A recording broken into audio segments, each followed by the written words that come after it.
Assalamualaikum warahmatullahi wabarakatuh.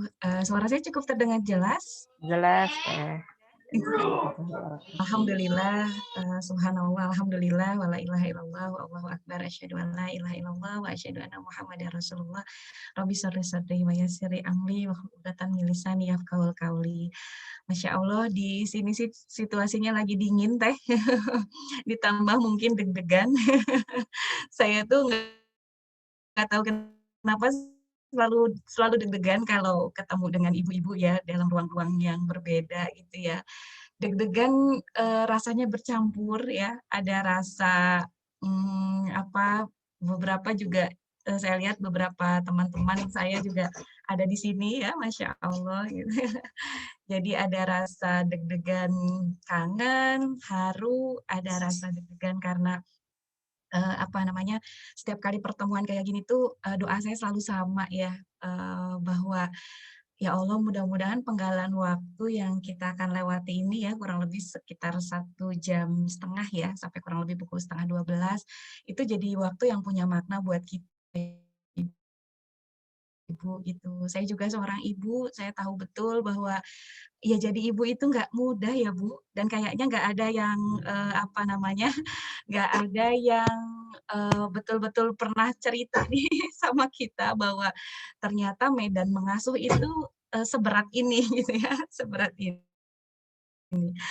Iya, jadi, apa namanya, saya sebut berat, bukan berarti tidak bisa dilewati, tapi saya pengen kita berbagi rasa di pagi ini bahwa memang, bisa jadi saat ini kita sedang merasakan fase yang lagi berat-beratnya lah gitu ya. Tadi kalau kata Bu dokter disebutkan, di gelombang 2 ini kita udah macem-macem, betul nggak Bu? Udah macem-macem.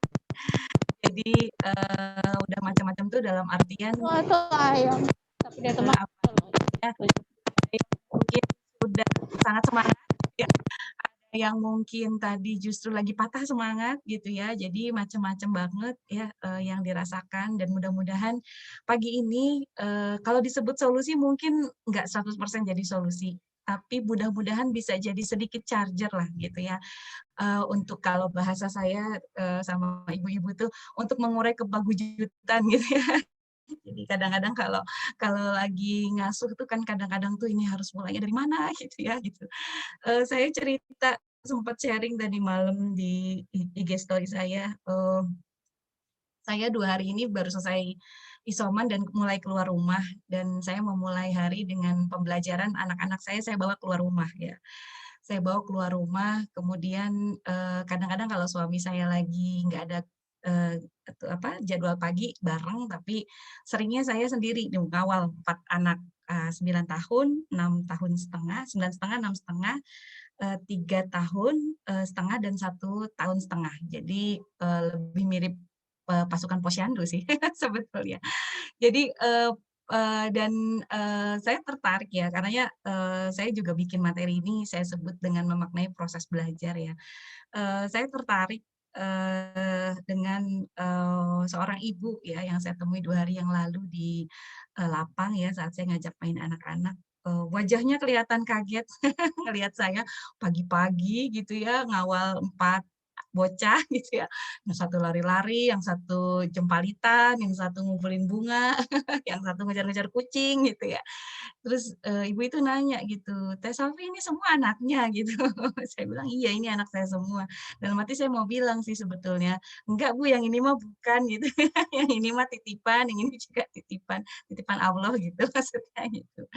Eee, buat beberapa orang yang belum terbiasa lihat jumlah anak yang banyak, 4 itu kelihatannya banyak gitu ya. Meskipun mungkin kalau di antara para akhwat tuh banyak juga yang saya lihat tuh 7, 8 gitu. Jadi angka 4 tuh masih sedikit gitu ya. Kemudian ibu itu heran, ibu itu lagi nungguin anaknya yang lagi bergantian offline ya, dia nungguin anaknya, kalau tidak salah cuma satu, terus ditungguin anaknya, kemudian dia bilang, "Ini kalau anaknya, ada 4 gini gimana ngajarnya?" Katanya gitu. Jadi gimana ngajarnya, gimana ngaturnya gitu ya, dan nggak kebayang gimana caranya memastikan segala sesuatu itu bisa berlangsung baik gitu. Eee, pertanyaan itu pertanyaan sederhana dan mungkin banyak dari ibu-ibu bertanya hal yang sama juga gitu ya, dalam hati ketika kita ngelihat, ada seorang ibu tadi ya, ada yang misalnya daring 4 anak di rumah gitu ya, ada yang 5 gitu ya.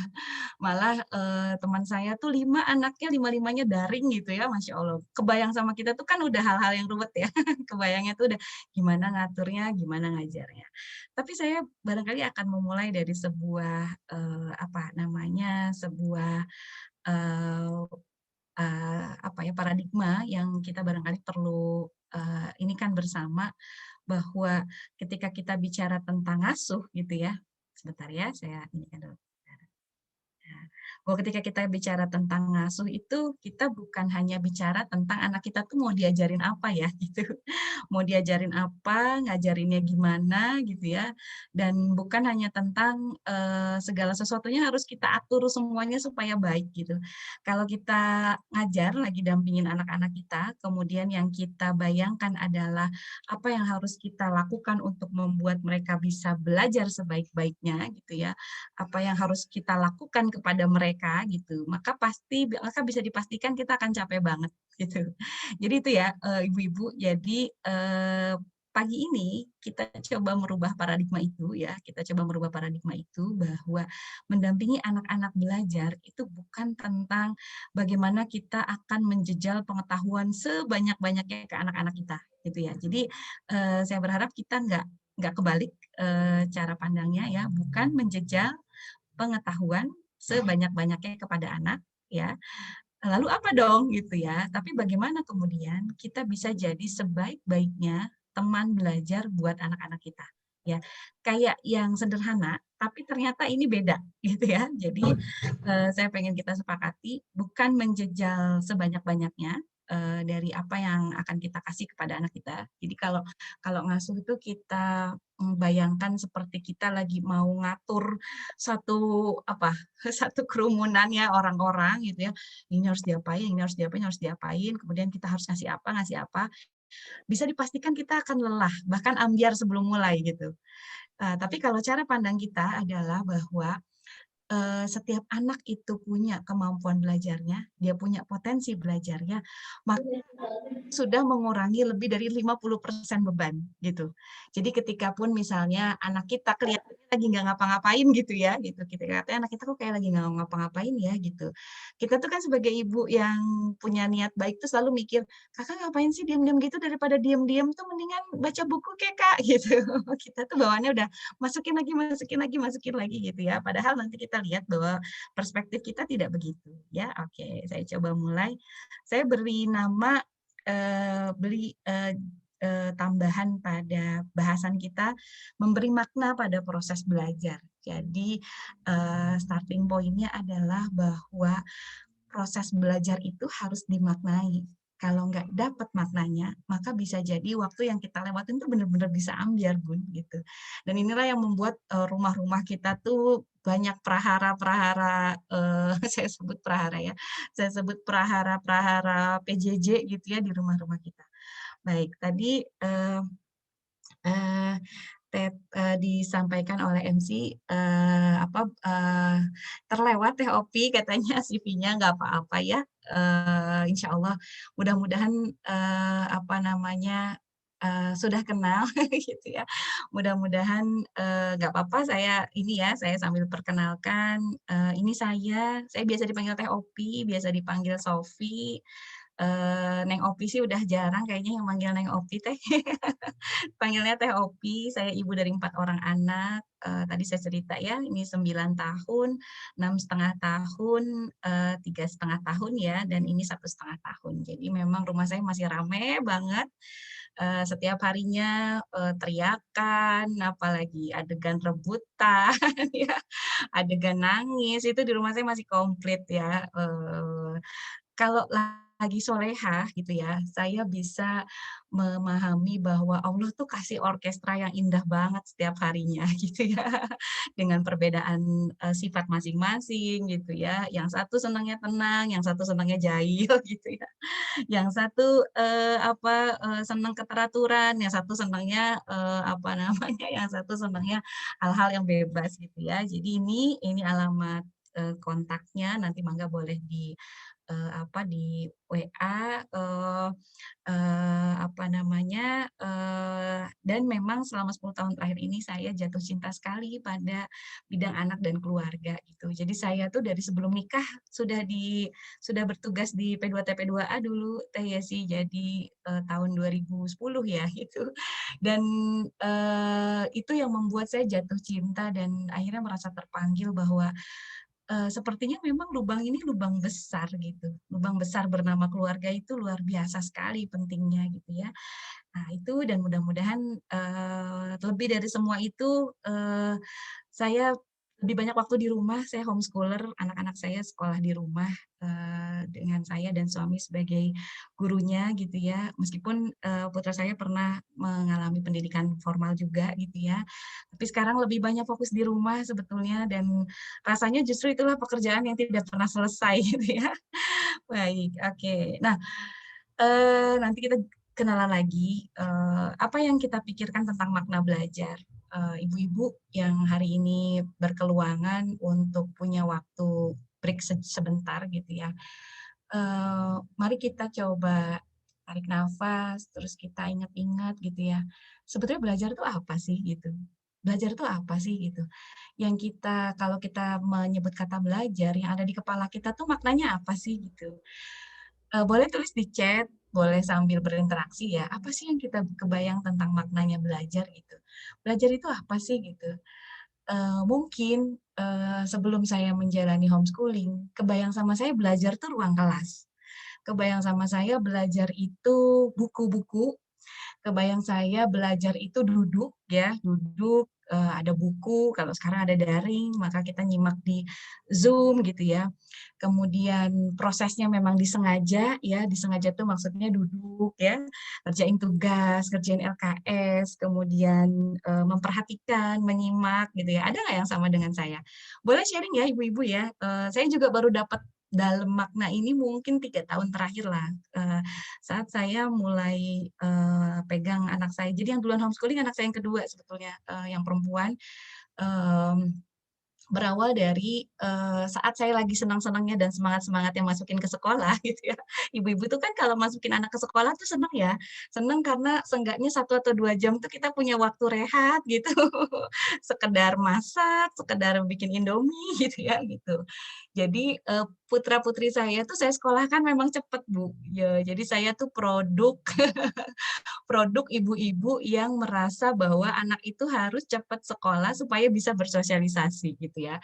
Jadi putra pertama saya sekolah umur 2,5 tahun ya, PG kecil, dan saya merasa kayaknya memang perlu deh sosialisasi gitu ya. Padahal kalau saya ingat-ingat lagi, kalau saya boleh jujur, sebenarnya mungkin dia belum perlu-perlu banget saat itu. Saya yang perlu gitu ya. Saya yang perlu jeda, ya 1,5 jam lah gitu ya, meskipun kalau PG kan sebentar ya, pergi pagi habis itu, pulang nggak kerasa paling baru sapu-sapu sama, cuci piring habis itu udah jemput lagi gitu. Tapi itu meaningful lah buat saya saat itu ya, berapa tahun yang lalu ya berarti waktu putra saya yang pertama Mas Azam. Kurang lebih 7 atau 8 tahun yang lalu itu seperti itulah gitu. Nah, agak mulus sih untuk putra saya yang pertama, jadi dia PG kecil, PG besar, TK kelas 1, kelas 2 gitu ya. Dan sepanjang itu kayaknya saya hanya melihat bahwa belajar itu ya, dengan buku, dengan guru, dengan ruang kelas, anak berangkat sekolah, habis itu selesai gitu. Apa yang saya lakukan relasi saya dulu, saya ya berperan sebagai petugas aja, jadi karena saya merasa itu udah tugasnya sekolah, jadi saya nggak terlalu perlu, ngegas gitu di rumah, jadi ya udah dikerjain belum tugasnya gitu. Paling saya rewel soal bangun pagi, soal, cepat-cepat berangkat ke sekolah gitu ya. Ya artinya relatif mulus lah sampai kelas 1 kelas 2 tuh. Kelas 1 sebenarnya udah mulai ada gejala gitu ya, udah mulai ada gejala, kok kayaknya saya makin susah ya ngatur anak ini gitu. Jadi ini saya cerita ya supaya, ibu-ibu tahu bahwa saya juga bukan ibu yang sempurna, saya juga melewati patah-patahnya, nyari makna buat belajar gitu ya, saya melewati patah-patahnya saya tuh relasi sama anak tuh jelek banget gitu, relasinya kayak petugas sama orang yang lagi dikoreksi gitu ya. Saya mengalami mulai kelas 1 saya mulai jelek relasi saya sama Azam putra saya yang pertama. Sebenarnya kerasa mulai jelek tuh mulai usia dia 5 6 tahun tuh saya ngerasa mulai relasinya mulai jelek gitu. Mulai jelek tuh maksudnya begini, relasi saya kok banyak yang nuntut ya gitu. Jadi banyak yang nuntut tuh banyak yang, "Kenapa sih nggak gini? Kenapa sih nggak gitu? Harusnya gini loh, harusnya gitu." Gitu. Jadi ini sebetulnya, cerita di balik layar, kalau ibu-ibu merasa, "Taufik kok kayaknya kalau ngisi materi jelek banget sih," gitu, "sesuai dengan perasaan kami," gitu. Sebetulnya itu curhat loh ibu-ibu gitu ya, bahwa saya mengalami patah-patahnya relasi itu dan mungkin kerasa lebih patah itu karena putra saya yang pertama karakternya leader, dia, warna leader-nya besar. Tipikalnya konfrontatif ya, dia seorang dia punya jiwa, kalau dia nggak suka ya dia bilang gitu, jadi bukan anak manis yang nurut gitu. Sehingga mulai kerasa besar tuh dia ketika mulai 5 tahun, aku kayak nggak mau ngerjain cara bunda deh gitu. Jadi sampai usia 5 tahun tanpa sadar saya ngasuh anak laki-laki dengan cara perempuan. Jadi tertib, duduk, rapi, bersih gitu. Sementara mulai usia 5 tahun dia mulai merasa, "Hai bunda, aku adalah laki-laki," gitu ya. Jadi jangan paksa aku melakukan hal-hal yang sifatnya perempuan gitu ya, dengan cara-caranya Bunda. Jadi saya mengalami Bu, saya mengalami fase itu.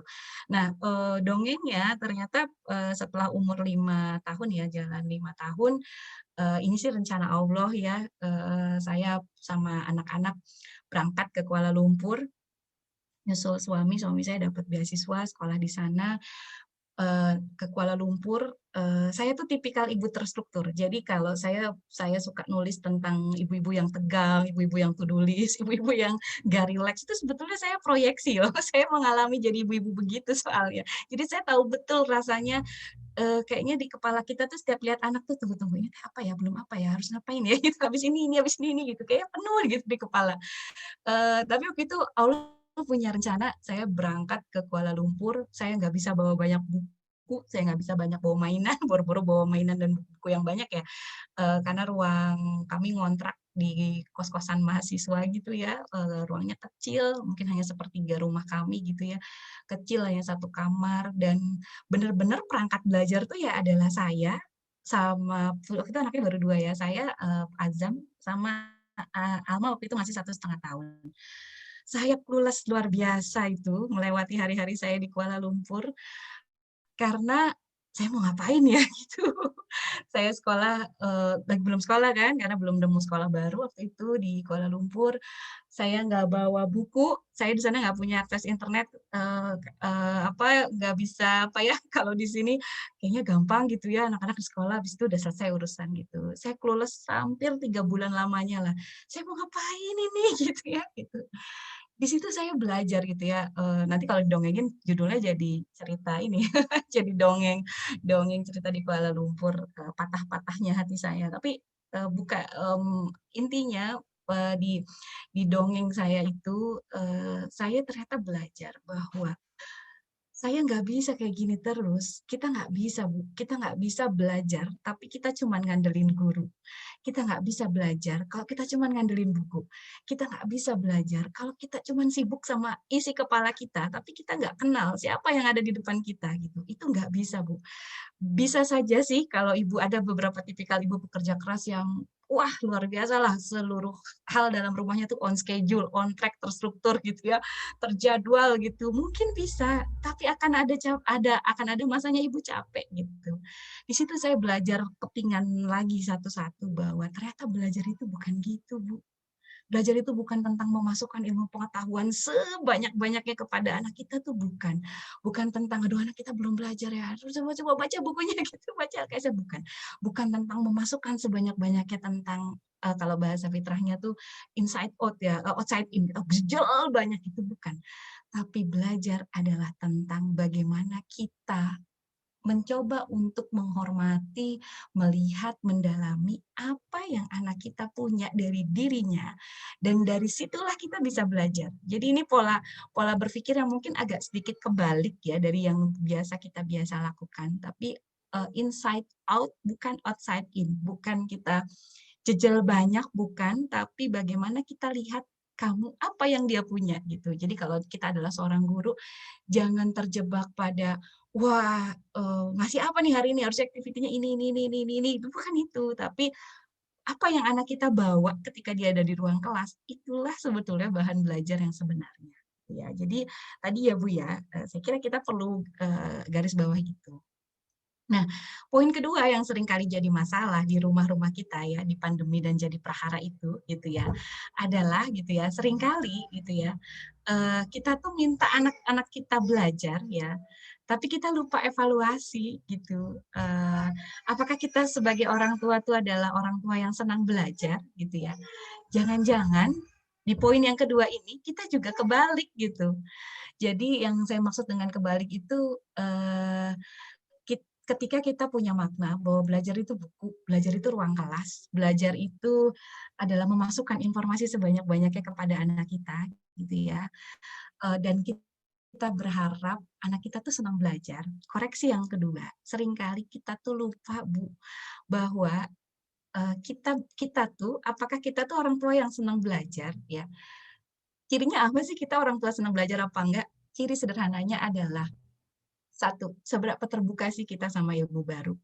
Seberapa terbuka sih kita ngelihat cara baru gitu ya. Kapan terakhir kali kita senang banget mempelajari hal baru yang itu di luar, bidang jurusan kuliah kita misalnya. Kapan terakhir kali kita baca buku, mempelajari hal baru, itu tuh bukan sesuatu yang kita kita sudah pelajari gitu. Senang nggak sih kita lihat ilmu baru gitu? Jangan-jangan poin kedua yang bikin kita ambiar adalah ketika tanpa sadar kita berhenti belajar, tapi kita minta anak kita belajar. Apa maksudnya kita berhenti belajar? Kita berhenti belajar itu, biasanya kita itu, ya udah mama sudah pernah melewati masa-masa itu, ya sekarang giliran kamu yang belajar gitu. Ini bukan lagi masanya mama, mama sudah gitu, mama sudah jadi sarjana misalnya gitu. Maka ini mah giliran kamu gitu. Kalau itu yang ada dalam pikiran kita, maka jangan kaget, relasi dengan anak pasti jadi nggak enak. Bayangin kita udah berhenti belajar, tapi kita minta anak kita senang belajar. Mungkin nggak gitu? Bisa, tapi bisa jadi frekuensinya akan beda banget dengan anak-anak kita, ya. Nah, karenanya saya bikin tadi pagi ini, saya coba resum gitu ya, serba-serbi daring dan kondisi hati kita sebagai ibu ya. Ada prahara apa saja sih yang ada di rumah-rumah kita gitu ya. Prahara yang pertama itu biasanya perbedaan waktu ya, perbedaan waktu tempuh, yang satu di WIB, yang satu WIT gitu ya. Jadi perbedaan waktu tempuh. Jadi biasanya, kalau ada tugas tuh kita sering merasa, apa namanya, "Anak kita kok lama banget sih? Kamu kok ngerjain gitu aja kok lama banget sih? Kakak mandi aja kok ya Allah susah banget, bangun aja susah sih, mandi aja lama sih," gitu. Apa namanya, "Ngerjain tugas aja lama sih," gitu. Ayo Cung, ibu-ibu yang praharanya ada di bab waktu Cung, gitu ya. Keluhan yang biasanya muncul, kita ngerasa anak lama, kita ngerasa anak nggak bersegera melakukan. Padahal menurut kita, itu tuh bisa dikerjain dengan cepat. Coba Cung, ibu-ibu yang ada di grup ini gitu ya, adakah gitu ya, apa yang biasanya ibu lakukan? Biasanya ibu jadi gerasa-gerusu, jadi menggegas ya, dan kalimat yang paling sering muncul adalah, "Cepetan dong Kak," gitu, "kamu tuh lama, tuh lihat udah mulai lagi pelajaran berikutnya, tuh lihat temanmu udah selesai," gitu ya. Jadi biasanya begini, kalau kita ngerasa, "Kok waktunya beda, kok lama banget sih?" Gitu ya. Jadi, cung ibu-ibu dalam prahara ini gitu ya, jadi prahara ini disebut prahara waktu ya, coba lihat biasanya yang muncul tuh ini ya, jadi nggak sabar, jadi gerasa-gerusu ya, dan kita tanpa sadar meminta anak kita mengerti kata "cepetan dong" gitu. Saya kasih bold, "cepetan dong" gitu. "Cepetan dong" itu sebenarnya udah mengandung makna, "Kamu tuh lama loh, aku tuh bisa lebih cepat dari kamu, maka kamu cepetan dong," gitu ya. Eee, saya sebenarnya mau nambahin satu kolom lagi nih di sebelah kanan gitu ya. Tapi biarkan ibu-ibu yang nanti akan meresapinya di rumah masing-masing. Kira-kira ketika anak dikasih tahu tentang cepetan dong, kira-kira, surveinya, saya mau survei nih, ibu-ibu yang biasa bermasalah dengan waktu. Ketika semakin sering anak dikasih kalimat, "Cepetan dong, Kak," gitu ya. Evaluasi kita nih ibu-ibu, mumpung ini ibu-ibu semua ya gitu, saya sih pengen kita ngobrol. Evaluasinya, kira-kira hari-hari besoknya atau jangan-jangan sekalian kan hari besoknya lah, sesi belajar berikutnya ya, misalnya kalau ada kelas jam 8 sampai jam 10, sesi jam berikutnya, kecepatan anak bertambah nggak? Coba, saya pengen kita evaluasi, bertambah nggak kecepatannya? Kalau memang bertambah, berarti itu mungkin berhasil, gitu. Jadi ketika kita bilang, cepetan dong, Kak," gitu ya, saya pengen kita observasi, ketika dikasih cepetan dong tuh, apakah anak evaluasinya hari berikutnya tuh anak jadi, "Baik Bunda, saya akan lebih cepat, baik Bunda, siap," gitu. Apakah gitu ya? Coba saya mau ngintip dulu kayak chat-nya udah banyak nih, gitu. Enggak, tidak ya. Kalau pakai kata cepetan aja nggak berubah? Oke, enggak, oke. Sama aja katanya. Enggak teh, oke. Saya sih oke. Oke, evaluasinya setuju ya? Ternyata nggak berubah ya? Nggak berubah ya? Dan kerasa nggak, pengamatan yang saya, lakukan di anak-anak yang daring, dari anak-anak yang dikonsul, disadari atau tidak, anak-anak makin digegas, "Cepetan dong," gitu ya. Bukan berarti kita nggak boleh ngajarin kecekatan, bukan ya, nanti itu hal yang berbeda. Biasanya tanpa disadari, itu energinya justru menurun. Ngalamin nggak, Bu? Makin anak digegas, makin dia disebut cepetan-cepetan, kalau kita amati, ekspresinya, itu di hari-hari besoknya dan biasanya di bulan-bulan berikutnya, wajahnya makin males, Bu. Coba jujur. Wajahnya makin males. Makin lihat kita teh mungkin yang, "Iya iya iya, Ma, tahu ya. Iya iya iya, mhm," gitu. Dan dan apa yang terjadi? Makin kesel nggak kita? Makin kesel gitu. Dan biasanya kita akan lanjut dengan bilang apa gitu, "Kamu tuh udah dikasih tahu harus gimana lagi sih?" Gitu ya, gitu. Coba saya intip lagi, setuju nggak ya? Begitu nggak ya? Coba, kita lihat. Oke. Ya betul, saya setuju, ada Bunda Farista. Ya bener teh, jadi makin males belajarnya, jadi bete, betul, buat diajak belajar, oke. Betul, jadi kalau, pakai ngobrol biasanya ada perubahan, kata Teh Cita nih ya, tapi kudu cepet-cepet istighfar pas kelepasan bilang iya, oke betul, malah lebih lambat gitu ya. Kadang lebih cepat, kadang enggak, seringnya enggak, betul betul. Jadi, sepakat ya, energi, ini nggak bisa kita pakai, oke. Tim kedua, ibu-ibu yang biasanya pagujut dan ambyarnya gara-gara cara. Mungkin dia mengerti lah, "Ya udah oke, sok kamu ngerjainnya kapan?" Ya udah sok. Bisa jadi nggak kegoda soal urusan waktu, tapi kegoda soal urusan cara. Jadi pada saat ngerjain, lama gitu ya. Ini kemarin ada cerita lucu. Ibu ada, keluarga, dapat project tugas sekolahnya tuh tentang menggambar. "Gambarlah sesuatu yang kalian sukai," katanya ya, "kalian, mau pergi tempat yang kalian sukai, gambarlah bersama, ayah, ibu, dan adik-adikmu," gitu, adik atau saudaramu gitu ya. Lalu nanti ceritakanlah kepada Bu Guru. Tugas itu cantik banget kan maksudnya, ya nggak Bu Guru? Tugas itu maksudnya bagus banget, supaya maksudnya Bu Guru tuh, "Ayo Kak, kita tuh pengen ke mana sih? Kita kangen pantai ya Kak ya," gitu. "Jadi kita bikin pantai yuk, Bunda bikin dulu pantainya," gitu. "Ayah bikin pohon kelapanya," gitu ya. Ya bagus gitu ya. "Ya udah nanti Kakak warnai matahari terbenamnya." Itu cantik kan gitu. Sehingga, aduh mudah-mudahan ya nanti, kita semua sehat, kita bisa pergi ke pantai lagi. Maksudnya Bu Guru mungkin ke sana ya, ada family bonding gitu. Tapi kalau kita digoda pagujutnya soal bab cara, maka cirinya adalah kita akan gemesan dengan cara anak bekerja. Jadi, "Ih atuh, jangan dulu pakai krayon atuh, dan nanti kalau pakai krayon teh nggak rapi atuh," gitu ya, gitu.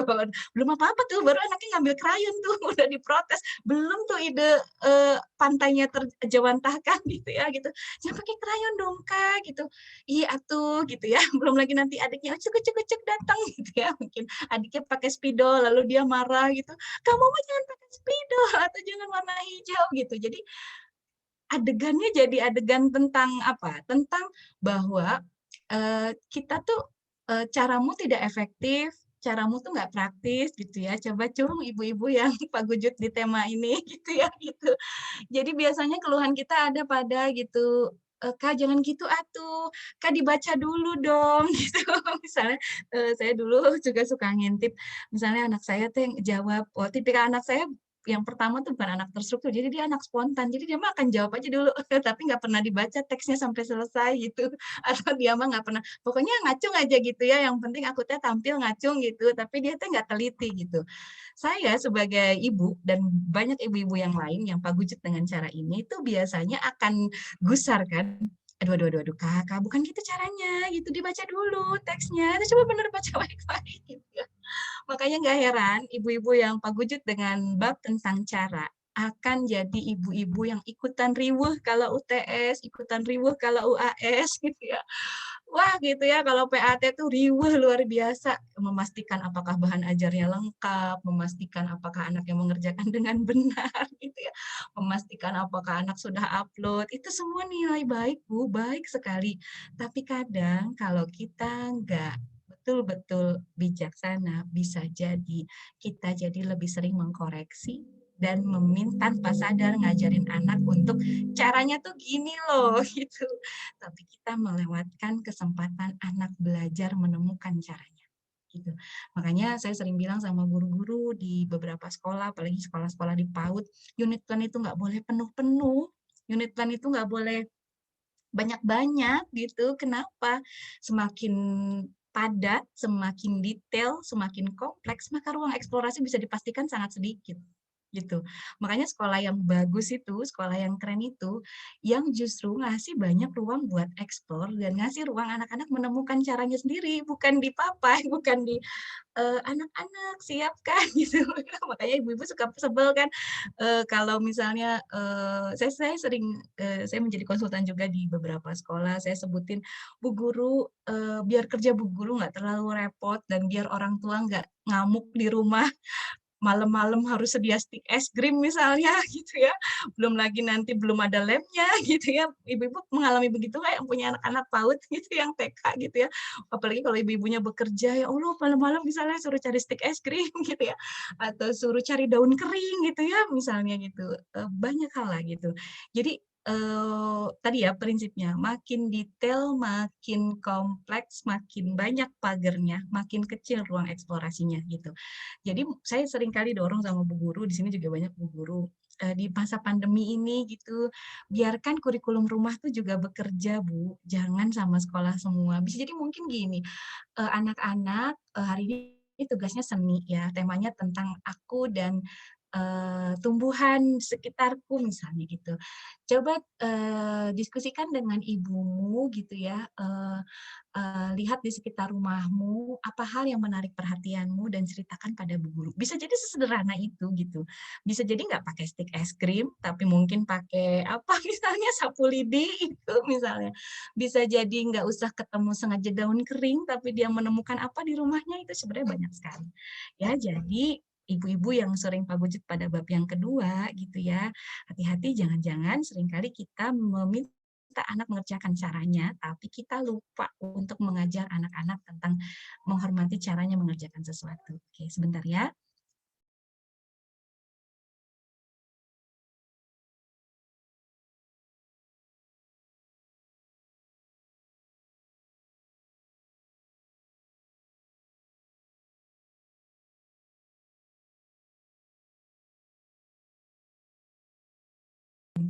Saya tuh kalau ngisi suka begini Bu, apalagi kalau Sabtu Minggu, suka banyak yang ini, suka banyak yang ngebel, suka banyak yang ngetok-ketok. Tiba-tiba nyariin botol minum, tiba-tiba nyariin Spiderman aku di mana gitu ya, gitu. Jadi ya maaf ya. Oke, yang berikutnya adalah perbedaan mood. Nah, ini biasanya juga sering paguyup di bab ini adalah biasanya prahara yang muncul adalah mood kita sama mood anak beda. Jadi apa biasanya keluhan yang paling sering muncul, anak ngerasa anaknya moody, sementara ibu lagi berapi-api, sementara ibu lagi semangat gitu ya. Jadi ini biasanya di sini tuh masuk mood, energi itu semua nanti masuk di sini gitu ya. Nah, biasanya ini bikin atmosfer relasi jadi nggak enak. Jadi misalnya gini, "Kak, atuh dong Kak, cepetan atuh Kak," gitu ya, "ayo dong kerjain." coba ibu-ibu simak, anak-anak tuh kalau lagi belajar, emosi mereka tuh bermain, Bu, gitu.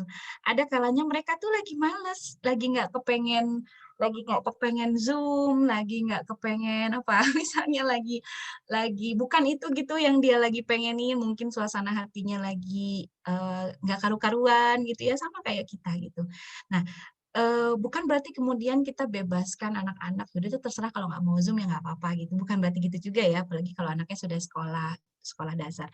Tapi maksud saya, eee, belajarlah juga untuk kita sama-sama peka bahwa perasaan anak-anak itu nggak bisa kita abaikan gitu.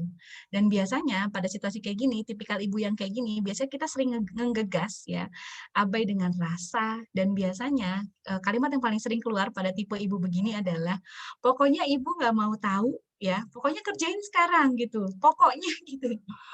Gitu, pokoknya sekarang begini, pokoknya harus begitu gitu ya.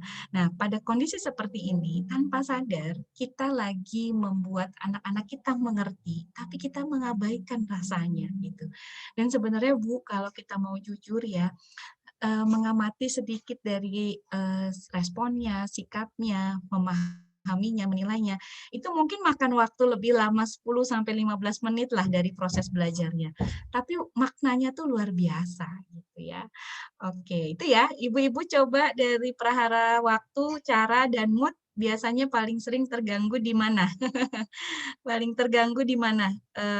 Waktu, cara, mood gitu? Apa tiga-tiganya gitu ya? Ayo kita berdiskusi, tiga-tiganya apa, salah satunya apa tiga-tiganya gitu ya. Kalaupun tiga-tiganya nggak apa-apa, nanti kita sama-sama diskusikan semuanya. Oke, mood, oke ya.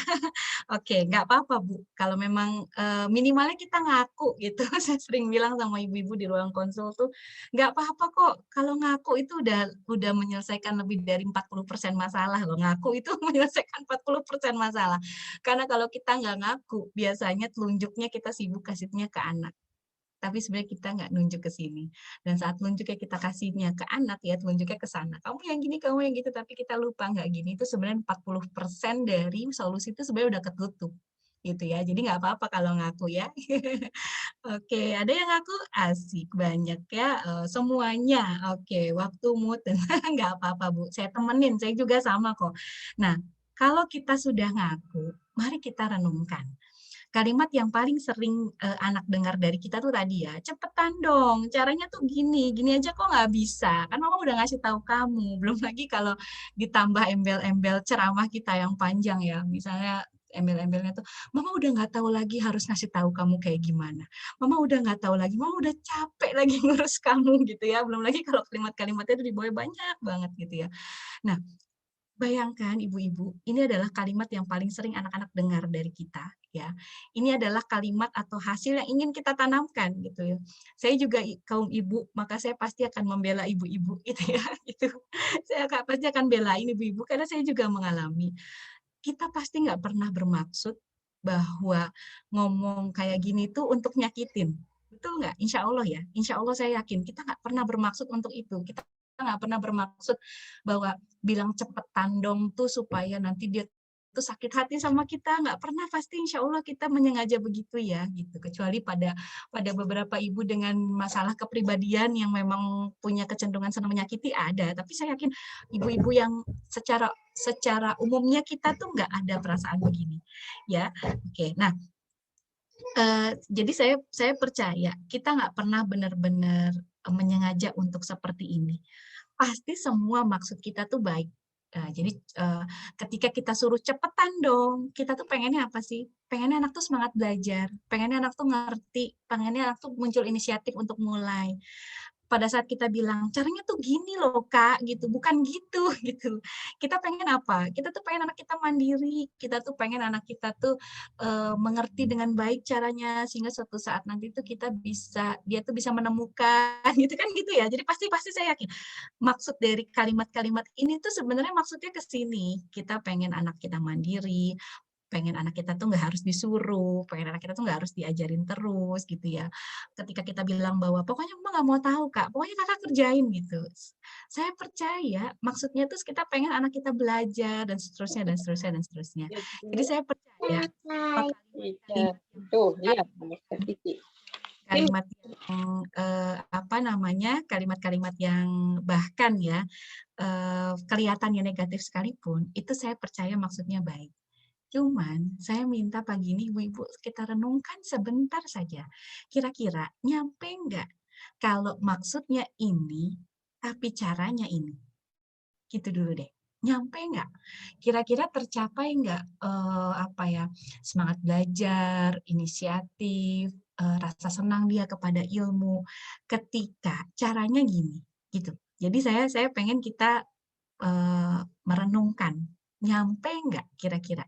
Sampai nggak?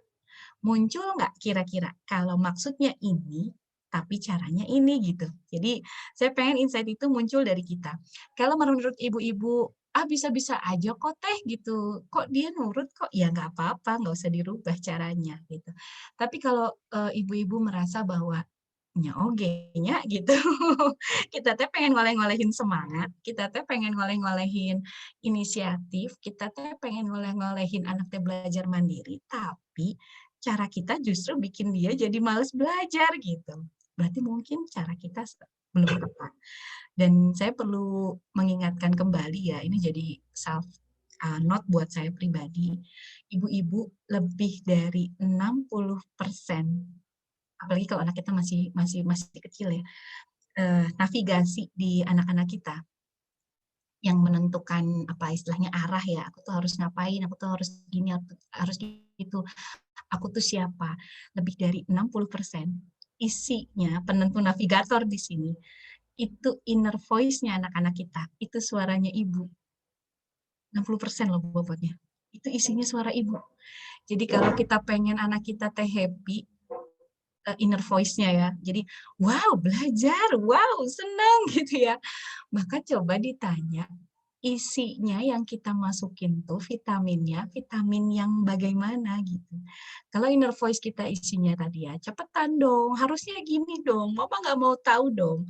Kira-kira dia punya banyak dapat tempat nggak buat eksplor, buat ketemu caranya sendiri? Enggak. Tanpa sadar, kita sedang membuat ketergantungan jangka panjang. Dan bukan cuma ketergantungan, kita sedang membuat sebuah siklus keruwetan yang tidak berujung. Karena kita memasukkan banyak harapan-harapan kita pada anak, tapi kita nggak kenal anak kita bentuknya gimana. Ya, oke. Duh maaf ya, saya banyak nembak-nembak nih, karena mumpung ini ibu-ibu semua, terus temanya spesifik, saya kira ini saat yang tepat untuk apa namanya, untuk kita sama-sama koreksi. Jadi saya berharap pagi ini kita nggak usah jaim, saya nggak pengen kita belajar teori yang rumit-rumit gitu, tapi kita banyak ngerefleksiin perasaan kita aja bahwa ternyata keruwetan ini tuh sumbernya bukan ada di mana-mana sebenarnya ya. Oke, nah karena tadi ya, sampaikah harapan doa kita jika perasaannya banyak diabaikan, jika tidak dihormati caranya, jika uniknya tidak dapat tempat ya, gitu ya, jika suasana belajarnya tidak menyenangkan ya, jika figur otoritas tuh kita ya dan suami kita gitu ya, dan figur afeknya tuh tidak berperan sebagai penguatnya gitu. Jadi jangan kaget, saya tuh berangkat dari satu keprihatinan, bahwa saya kebetulan di Amani itu kami punya, apa namanya, saya 10 tahun terakhir ini tuh banyak megang kasus-kasus anak-anak yang bermasalah dengan sosial emosi ya, gitu. Jadi nggak tahu kenapa pada akhirnya anak-anak yang emosional dan ibu-ibu yang emosional itu ketemunya sama saya di ruang konsul tuh bab-bab itu gitu. Eee, saya melihat banyak sekali keterkaitannya ternyata gitu, dari, masalah-masalah sosial emosi sampai saya banyak jadi saksi anak-anak yang benar-benar udah mogok, kelas 2 SD, kelas 3 SD, tapi binar mata belajarnya tuh udah hilang, Bu, gitu. Jadi dia udah nggak terlalu minat yang, ya udahlah terserah aja gitu. Dan, banyak yang akhirnya hilang dan senang sama yang lain tuh apa, senang sama gadget, senang sama kesendiriannya gitu ya, dan sebelum dia sempat mengeksplor lingkungannya gitu ya. Jadi coba kita koreksi sama-sama ya. Nah, kalau secara sederhananya, kebutuhan anak dari kita tuh ada 2 Bu. Dia diakui dan dibersamai. Ya, mudah-mudahan nggak terlalu sulit ya, saya coba memformulasikan ini menjadi hal yang mudah ya. Bukan tentang teori-teori parenting, tapi sesuatu yang semua ibu bisa melakukan ini. Jadi diakui dan dibersamai. Diakui itu apa sih gitu ya? Ini sih pengakuan saya sebagai ibu, dan saya kira kita juga mesti sama-sama introspeksi gitu ya, bahwa kita memposisikan anak kita dengan benar, Bu.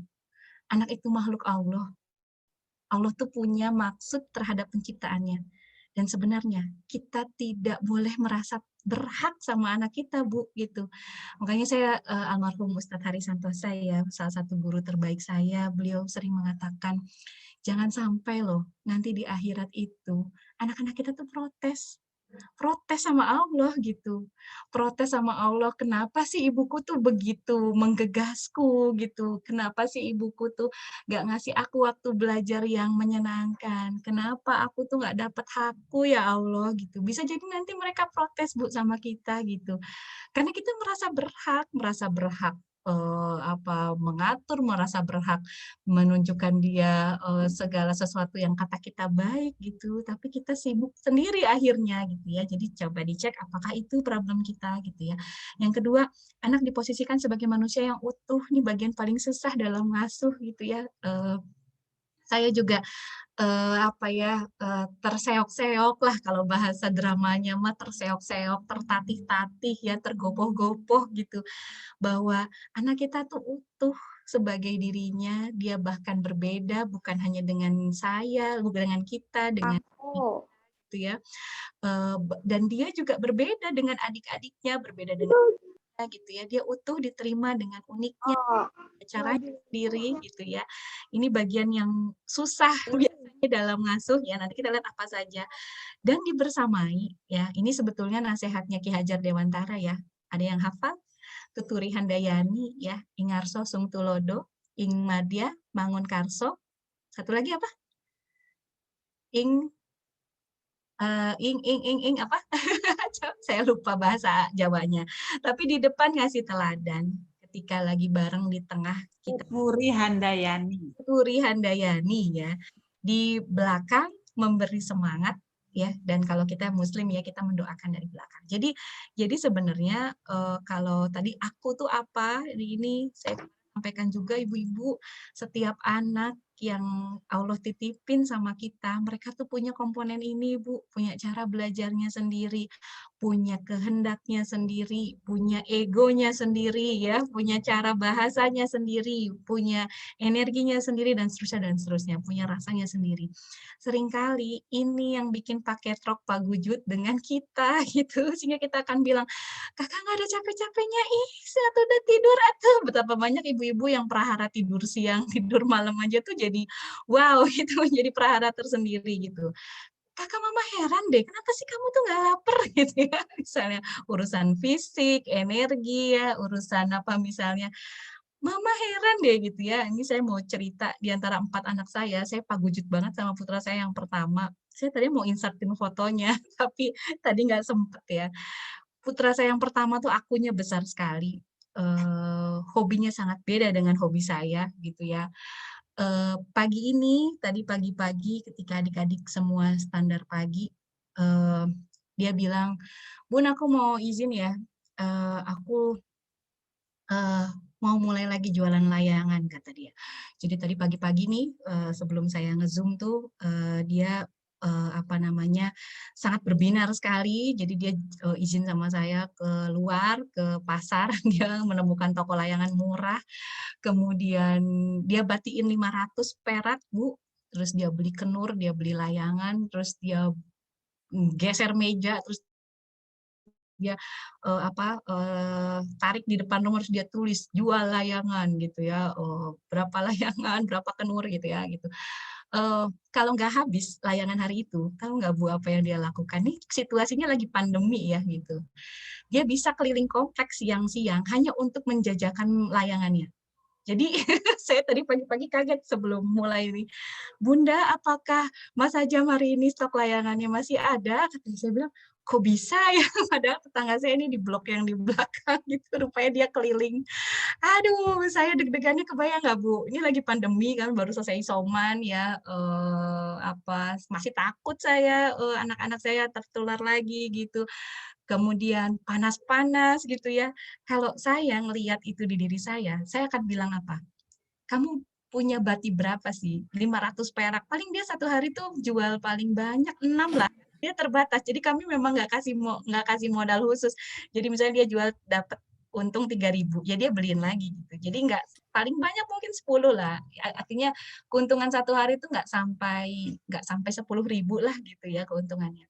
Kalau saya pakai ego saya akan bilang, "Udah daripada kamu cari uang 10.000, kamu diem di rumah," gitu, "duduk yang rapi, bersih-bersih, belajar," gitu ya.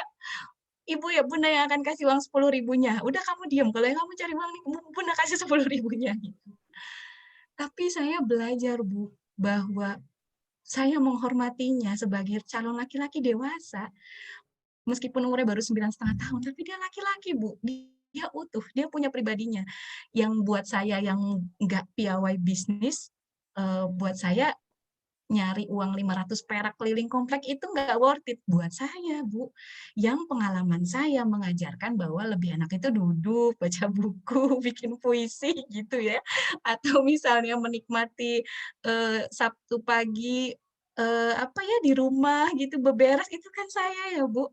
Tapi anak saya beda gitu. Dan coba ibu-ibu bayangkan di rumah kita, coba ingat-ingat lagi anak-anak kita, betapa banyak sisi dirinya yang barangkali selama ini lewat kita hormati, Bu, gitu. Tapi kita pengennya dihormati gitu kan, memang curang ya emang kita ini jadi orang tua, Bu, gitu. Saya kadang-kadang kalau kalau lagi solehah tuh suka mikir, "Ya Allah," gitu, "kok curang ya saya sebagai orang tua?" Saya pengen saya dihormati gitu, tapi saya nggak ngehormati kesukaannya, saya nggak ngehormati hobinya, saya nggak ngehormati binar matanya dia tuh senang kalau apa gitu. Jadi ini ya, Bu, ya gitu. Jadi kalau ibu yang anaknya 4, anaknya 3, anaknya lebih dari sekian gitu, coba bikin petanya, udah kenal belum anak kita gitu ya, udah hafal belum gitu. Dan kalau kita kenal, kita akan banyak kasih ruang dan di saat yang sama sebenarnya mengurangi beban kita untuk kita merasa harus ngasih banyak sama dia, karena dia menemukan caranya sendiri, Bu, gitu. Itu yang sering kali kebalik ya. Oke. Nah, beda tipis tadi ya pembiaran, pemaksaan, dan pendidikan. Kalau diakuin tapi nggak dibersamai, itu namanya pembiaran. Jadi misalnya contoh kasus tadi putra saya yang maksa pengen jual layangan, saya mengakui, kalau saya mengakui, "Oh ya udah, kamu memang sukanya gitu, terserah kamu aja. Kalau kamu gagal ya terserah, kalau kamu sakit ya terserah kamu," gitu ya. "Pokoknya terserah kamu aja, tanggung resikonya sendiri," gitu. Itu saya lagi membiarkan namanya, gitu.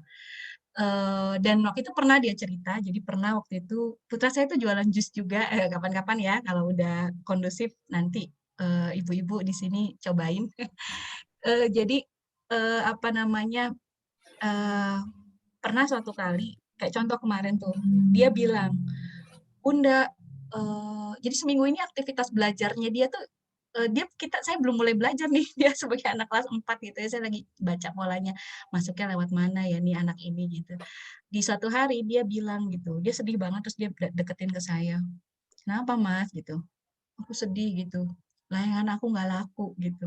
Jadi nggak ada yang saat dia, keliling komplek tuh kayaknya, nggak ada yang denger dia gitu, nggak ada yang, beli layangannya gitu.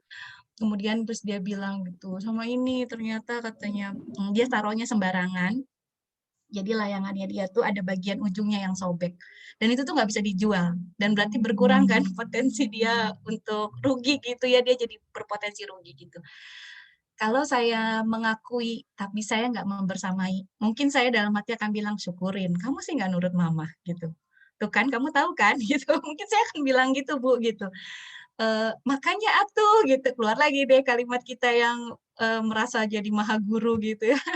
"Kamu sih nggak bilang," gitu. "Makanya," oh keluar deh gitu. tapi saya memilih untuk nggak pegang itu, nggak ambil jalan itu gitu. Ada jalan kedua, bersamain aja, tapi nggak usah diakuin. Mungkin saya akan ambil jalur begini, udah pokoknya kamu tuh nurut sama mama.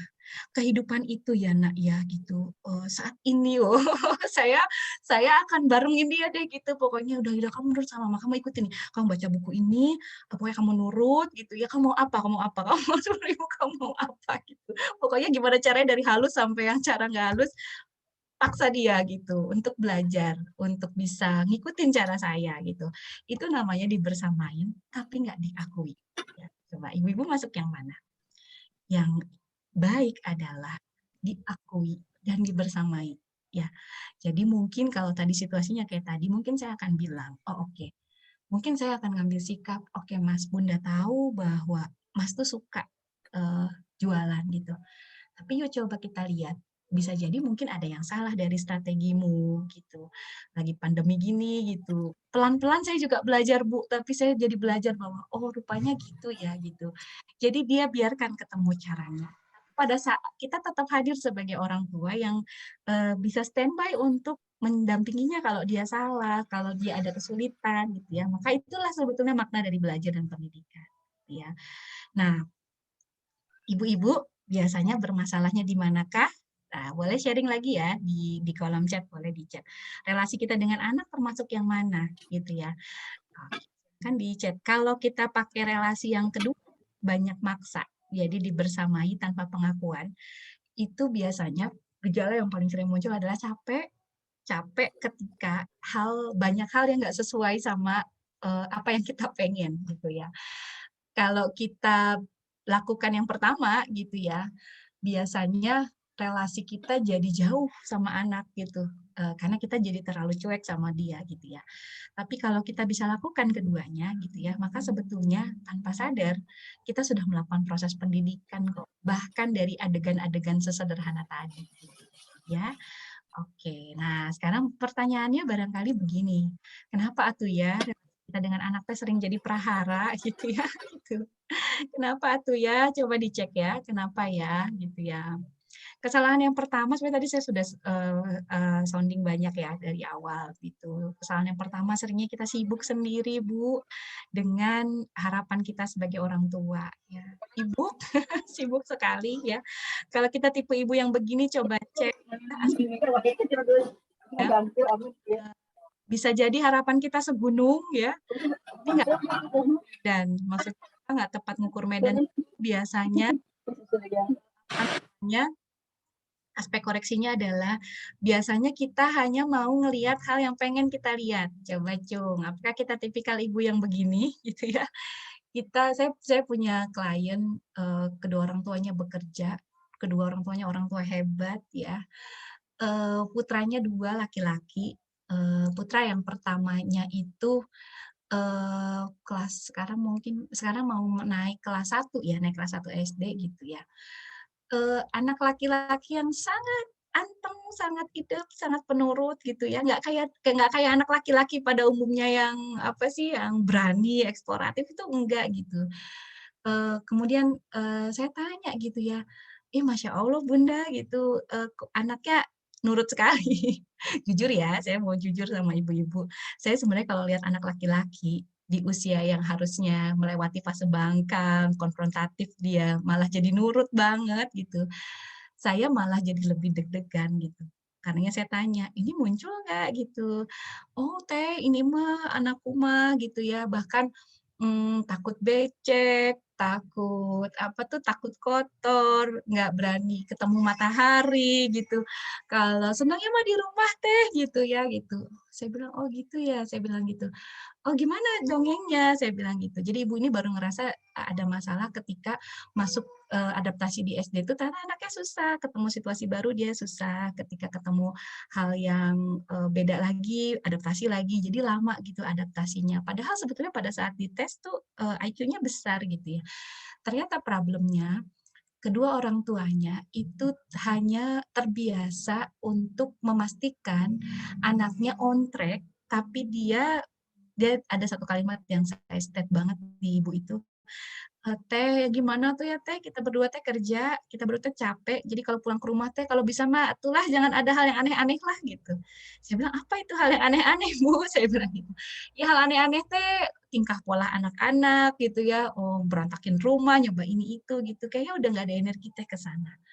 Oh, saya belajar Bu, ternyata pada saat harapan kita banyak, tapi kita sibuk dan hanya mau lihat hal yang pengen kita lihat, rupanya itu bikin kita jadi nggak kenal Bu sama anak kita Bu. Dan bikin, kita sibuk sendiri pada akhirnya gitu. Bayangin bahwa kalau kita hanya kenal hanya ingin lihat pada hal yang ingin kita lihat tuh, maka kita jadi nggak mau lihat hal-hal yang jeleknya di anak kita gitu. Padahal Allah kasih kita satu paket, ada sisi terangnya, ada sisi gelapnya. Sama kayak anak kita nerima kita satu paket, Bu. Anak kita tuh nggak bisa milih, kalau bisa milih mungkin dia juga pengennya ibunya bukan kita mungkin gitu ya, gitu. Tapi kan enggak ya gitu. Anak kita menerima kita satu paket gitu, ibu kita yang galak tapi juga ada baik-baiknya gitu ya, atau yang baik tapi ada galak-galaknya gitu kan, gitu.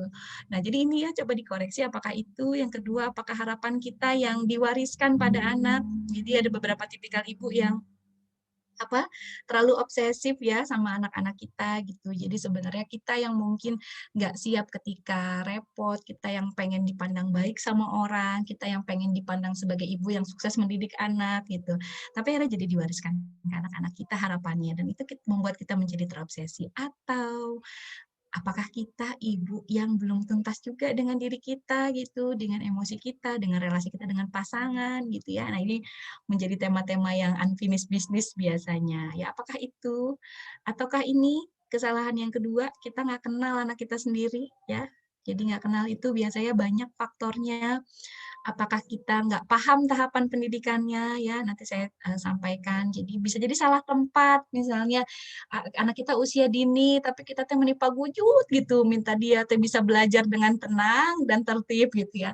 Anak kita baru kelas 3 SD, tapi kita teh begitu pengen gitu anak kita teh tampil sebagai orang dewasa umur 14 tahun gitu ya. Nah ini ya, jadi apakah itu gitu ya, ataukah kita terlalu sering membandingkan anak kita dengan anak orang lain ya.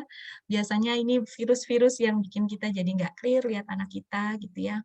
Ataukah kita seringkali terjebak dengan hasil ya, jadi, pengen cepat-cepat hasilnya bagus tapi, terjebak pada urusan teknis gitu ya.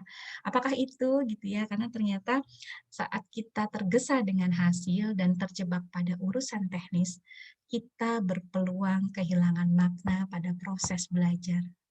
Jadi Bu, saat kita mulai ngeburu-buru, saat kita mulai pengennya cepet gitu, di saat yang sama anak kita nggak punya makna terhadap proses belajar gitu. Saya nggak sempet tayangin video ya, saya tuh koleksi banyak di, eee, handphone saya. Saya begitu menikmati kepingan-kepingan waktu, eee, anak-anak saya 3 tahun ini, anak-anak saya mungkin kalau ditanding secara akademik kalah, Bu, gitu ya. Mungkin nggak banyak buku yang mereka baca gitu. Tapi saya begitu bahagia melihat, anak-anak saya tuh seneng sama, apa yang mereka lihat gitu, Bu. Jadi, saya punya video, putri saya yang kedua tuh begitu heboh dia dan begitu senang dia belajar tentang rayap gitu, dan nggak sengaja akhirnya saya jadi belajar tentang siklus hewan gitu ya, tentang tumbuhan, tentang biologi, hanya karena dia mengamati kusen-kusen di rumah yang banyak rayapnya misalnya gitu. Atau ketika misalnya, putra putra saya yang keempat gitu, begitu antusias dia ngelihat semut gitu ya. Dan dikejar-kejar itu semut gitu ya, gitu. Meskipun mungkin, kalau kita ada gula bertebaran terus banyak semut, mungkin kita bawaannya pengen cepet-cepet nyapu ya gitu. Jadi Masya Allah, banyak sekali Bu, indah sekali, indah banget gitu, sepanjang kita mau lihat gitu ya. Jadi, eee, ibu-ibu seperjuangan gitu ya, bismillah mudah-mudahan kita Allah kasih kemudahan ya untuk merawat fitrahnya anak-anak, merawat fitrah pasangan kita gitu ya. Dan saya sih cuman pengen kita saling saling kasih semangat. Di rumah kita, pasangan kita, anak-anak kita itu nggak perlu jadi orang lain untuk bisa kita terima kan Bu, gitu. Mereka nggak harus jadi pakai baju perang untuk sekedar bisa diterima sama kita gitu. Biarkan mereka tahu bahwa kita tuh menerimanya, dengan lengkap ya dari sisi gelap dan terangnya gitu ya. Itu Ibu-ibu nanti kita diskusikan lagi karena sepertinya sudah habis waktu saya. Nanti kita diskusikan di tanya jawab ya. Mangga boleh kenapa kita lebih banyak dominan ngeluh dan nuntut, nanti kita diskusikan ya gitu ya. Bagaimana nanti hal-hal yang bisa kita lakukan ya, tips-tipsnya ya. Bagaimana kita belajar ambil jeda, memberi waktu kepada diri kita sebelum respon pada perilaku anak ya. Bagaimana nanti kita belajar tentang proses ya, bahwa semuanya tuh buru-buru, nggak buru-buru, ada tahapannya ya. Posisi kita dengan anak-anak kita juga bertahap ya. Nggak langsung tiba-tiba langsung jadi bisa gitu ya. Saya kira itu dulu, uraiannya. Kalau terlalu banyak bicara nanti ruang diskusinya jadi lebih sedikit ya. Mangga saya kembalikan dulu ke moderator, untuk kita diskusi ya, jadi mudah-mudahan waktu diskusinya jadi lebih banyak. Oke, mangga Ibu-ibu, waktu dan tempat, mari kita urai kepegujutan ini ya. Saya akhiri dulu, mangga kita lanjut ke sesi tanya jawab. Masya Allah. Terima kasih Kak Sofi untuk pemaparannya. Antusias sekali dan sepertinya ini teh kurang ya waktunya. Aduh, tidak terasa sekali sudah mau habis lagi ya ini. Jadi lebih ke ya Masya Allah teh pemaparan dari teh bahwasannya kita memang harus lebih senantiasa mengevaluasi diri kita ya teh, supaya kita sebagai orang tua bisa lebih mengakui dan lebih membersamai anak. Seperti karena memang titipan Allah ini harus betul-betul kita jaga dengan sebaik mungkin seperti itu. Dan di sini sudah ramai sekali Masya Allah tentang pertanyaan. Baik, kita akan coba bahas satu persatu ya. Dimulai dari mungkin Teh Rima tadi tuh, Rima Maisaroh yang mempertanyakan memangnya usia atau fase membangkang itu usia berapa ya Teh? Gitu. Oke, baik. Usia bangkang ya. Oke, iya. Ibu-ibu di sini pastinya punya anak-anak di usia berbeda gitu. Mudah-mudahan nanti saya tuh udah lama punya cita tapi belum terrealisasi ya. Saya baru bikin batasnya di sampai 6 tahun. Tapi saya tuh ada rencana pengen kita bedah per usia ya. Mudah-mudahan nanti ada waktu dan kesempatannya supaya nanti lebih jelas. Tapi secara sederhananya, fase anak-anak itu seperti ini Teh. Ini berlaku pertanyaan untuk Teh Rina juga ya, Teh Rima dan juga ibu-ibu yang lainnya. Jadi sebetulnya kurang lebih ada 3 fase lah dan 3 posisi kita dalam barengin anak-anak. Di posisi 6 tahun pertama, ini kita jadi temannya, jadi teman mainnya. Di usia ini sebetulnya proses pendidikan lagi egoisnya gitu. Jadi kalau ditanya fase bangkang tuh terjadi di mana sih gitu ya. Kalau dia kenyang, sebetulnya selesai di 6 tahun pertama. Kalau kenyang, kalau kenyang, sebenarnya udah selesai di sini, Teh. Jadi ego individualitas itu terjadi di sini nih, di lahan tanam. Jadi kalau di tahap yang pertama tuh dia lagi disebutnya fase egosentris ya kalau secara psikologis tuh lagi egoisnya gitu ya, lagi banyak sakahayangna gitu ya, lagi merasa jadi yang utama gitu ya, itu terjadinya di sini. Nah, kalau ini kenyang, sebetulnya masuk usia SD itu sudah fase menerima adab dan perintah. Biasanya tensi akan menurun, Bu, akan menurun kalau di sini kenyang. Nah, yang terjadi termasuk kesalahan saya juga ya, saya belajar dari kesalahan putra saya yang pertama, saya buru-buru di sininya. Jadi di sini justru udah kecepatan ngatur, udah kecepatan nahan, jadi si ego yang banyak ini, kebayang nggak ketika egonya besar ya, di sini tuh egonya besar banget, kalau dia dikasih ruang, maka seperti kita ngasih wadah gitu. Nah saya, saya nggak tampilin ya, saya punya dokumentasi itu, di putri saya yang kedua, itu saya mencoba untuk ngambil sikap lebih sabar. Jadi sabar itu keputusan, Bu. Jadi kita bisa nggak sabar, tapi kita bisa kok mengambil keputusan untuk sabar. Jadi, di fase yang sangat egoisnya, itu sama saya dikasih wadah, wadahnya besar. Jadi ada cerita, ke putri saya yang kedua tuh, ketika dia lagi marah, itu saya biarin marahnya selesai. Dan suaranya sangat stereo. Jadi dia kalau marah tuh sampai, "Wah, nggak suka, nggak mau," gitu. Kayaknya tetangga kompleks 10 ke belakang, 10 ke samping kanan kiri kedengeran gitu ya. Eee, Ternyata saya belajar, anak-anak itu harus mengalami dulu, baru dia bisa ngatur. Jadi nggak kebalik Bu prosesnya. Yang kita sering lakukan, kita tuh ngatur dulu dan minta dia ngerti, padahal dia belum tuntas mengalami, gitu. Saya belajar betul kesalahan itu bahwa ketika egonya besar ya, ketika lagi bangkang, sama kita direm tuh, "Kamu tuh nggak boleh gitu, itu nggak sopan tahu nggak, itu durhaka tahu nggak, ibu tuh mama, mama tuh lebih tahu," gitu ya. Terus belum selesai tuh dia memahami, sama kita ditatar, ini, sehingga jangan kaget kalau tergesa-gesa di bawah nih, di sini di lahan tanam, biasanya percikan-percikannya keluar terus. Anak saya itu sampai sekarang di fase yang di sini, percikan dulunya masih muncul. Percikan yang kayak belum selesai lah, kalau kita kayak orang lagi buka puasa tuh kayak belum kenyang gitu ya. Jadi percikan-percikan itu masih muncul, karena memang energinya belum selesai, belum tuntas gitu ya. Jadi kalau ditanya, ada di mana sebetulnya fasenya itu di sini Bu, fase egois-egoisnya. Masuk ke sini sebetulnya sudah mulai fase dia lebih bisa menerima aturan, lebih bisa memahami gitu ya, lebih mulai belajar bahwa ada keteraturan, bahwa aku tuh aku tuh tetap berharga, tapi aku tetap harus tahu bahwa hidupku tuh nggak bisa, sekeinginanku gitu ya. Nah ini, nah sebenarnya udah ada fase di sini. Cuman memang 7 sampai 10 ini adalah sebuah angka yang saya sebut fase nanam ya, fase menanam tahap 1, sebuah angka di mana nggak langsung bisa. Anak-anak kita tuh ada kalanya patah-patah juga loh Bu. Saya kayaknya punya ininya deh, saya coba share ya. Jadi, saya coba share, patah-patah tuh terjadi di mana sih gitu ya. Tadi kalau pertanyaannya tentang bangkang. Nah ini dia, saya share lagi ya. Kalau ada, nah ini dia. Jadi di sini fasenya. Jadi, kepatah-patahan itu terjadinya di sini. Udah muncul ya slide-nya ya? Muncul nggak ya? Sudah Teh. Muncul Teh. Oke, muncul ya. Oke.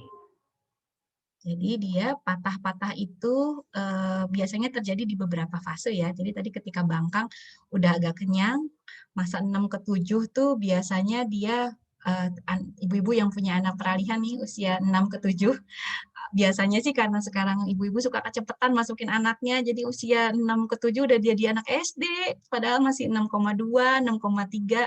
Kemarin saya ketemu sama ibu-ibu udah masukin anaknya umur 5 tahun 10 bulan gitu, 5 tahun 11 bulan gitu. Itu hak-hak mereka untuk di masa sebelumnya itu masih banyak Bu, gitu. Jadi memang, di masa ini memang tricky, gitu kan saya sebut tricky ya, maju mundurnya tuh, lebih susah gitu ya, ini kita bandingkan perbedaan usianya ya. Kalau di usia 0 sampai 7 itu dia, jadi raja gitu ya, di kesananya dia sudah jadi tawanan.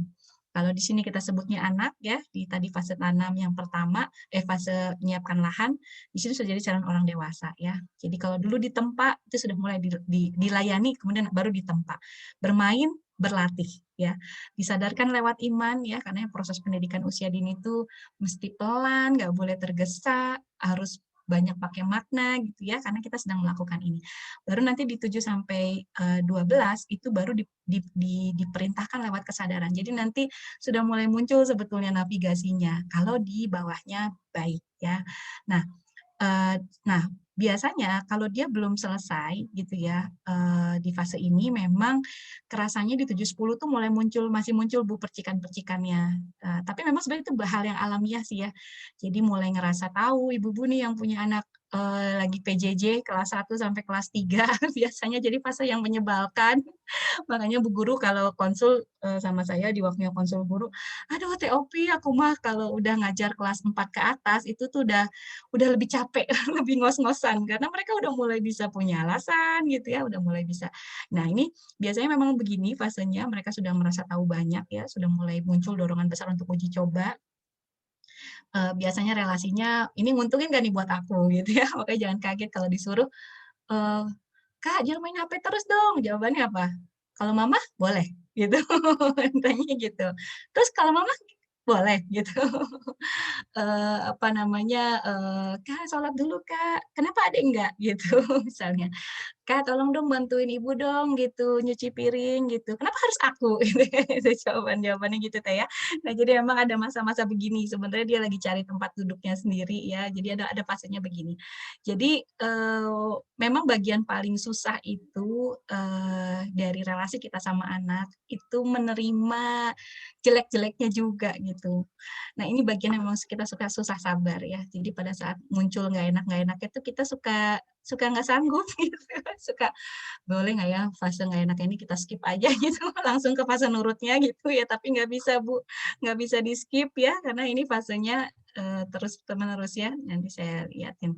Ini dia, jadi, apa namanya, ini ya, jadi kalau kita mau anak-anak kita belajar itu, saya cerita di sini nih, kayak ini ada temanya khusus sebetulnya, bagaimana nanti menjadikan anak-anak belajar mandiri itu.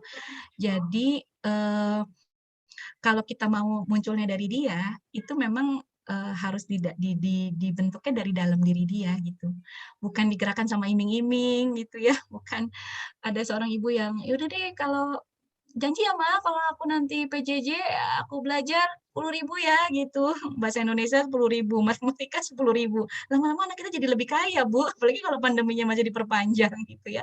Jangan ya, jangan pakai iming-iming, jangan pakai ancaman, "Pokoknya kalau kamu ini," gitu ya, jangan ya. Jadi bukan itu ya, Bu, karena nanti, lebih lanjutnya kita belajar tentang alasan dan makna ya, inspirasi tentang kebaikan dan seterusnya. Jadi kalau tadi ditanya terjadi di fase oto, normalnya di 6 tahun pertama, tapi pengalaman saya sih masih terjadi percikan di 7, 10 dan pada masa mereka nggak langsung bisa itu juga, kesabaran kita diuji lagi ibu-ibu gitu. Itu mungkin Teh. Oke, lanjut lagi ya Teh? Iya, Masya Allah ini banyak Ya. chatnya juga ya. Mudah-mudahan sedikit menjawab ya. Ada juga yang beberapa pertanyaan yang memang sedikit mirip ya, seperti dari Bunda Askar sama Bunda Fadila yang mengenai masalah sosial emosi ini kepada anak. Gitu. Mudah-mudahan kita mewakili ya, bunda-bunda semuanya. Selanjutnya lagi nih, ada tadi yang menarik dari Bunda Irma Fitria katanya tuh. Bunda Il. Gimana sih teh cara Irma Fitria katanya itu gimana ya teh caranya menghadapi anak yang masih balita katanya tadi main di luar serba salah karena lagi takut takut juga lagi pandemi gini kalau main di rumah jadi gadget aja mainnya tuh sama mantengin TV katanya gitu mau dikesekolahin belum ada yang nerima katanya teh anak saya karena masih 3 tahun dan saya juga bekerja jadinya uh, waktu time untuk anaknya juga berkurang gitu banyak gitu Mhm. gimana ya teh gitu di Ah, sini iya baik, orang tua yang waktunya itu bekerjanya kurang sama anaknya. oke. Oke, baik, ya. Iya, baik, Bunda Irna ya, oke. Oke, baik. Ini terjadi, pada beberapa bunda yang lain ya, jadi Bunda Irna nggak sendiri ya, di sini juga ada juga ya beberapa pertanyaan, gimana dong caranya TOP harus ngebarengin anak-anak ya, kalau misalnya, situasinya kita juga terbatas waktunya, sibuk bekerja, tapi proses belajarnya tetap baik, karena terbatas waktu dan saat pulang tugas anak banyak ya. Dan anak sudah nggak semangat belajar, baik. Ya, sebetulnya, bab tentang saya coba jawab pertanyaan dulu dari Bunda Irna. Kalau saya boleh, bilang, ini beberapa ada teman-teman dari keluarga Amani nih, mungkin sudah hafal kalau saya ditanya tentang ini apa jawaban saya ya. Kalau punya anak di bawah 6 tahun, maka lepaskan pikiran kita dari beban yang terlalu berat, Bu, gitu. Bahkan kalau di dalam, di nasehat ya, ya di banyak, yang saya, apa namanya, pelajari gitu ya, bahkan ekspresi, gestur kita tuh menentukan sekali, kepada perkembangan anak-anak kita di usia dini gitu. Jadi kalau tadi ditanya, "Kalau aku punya anaknya masih 3 tahun Teh, diapain atuh ya?" Gitu. Maka sebenarnya, bukan tentang anak kita tuh harus diapain gitu.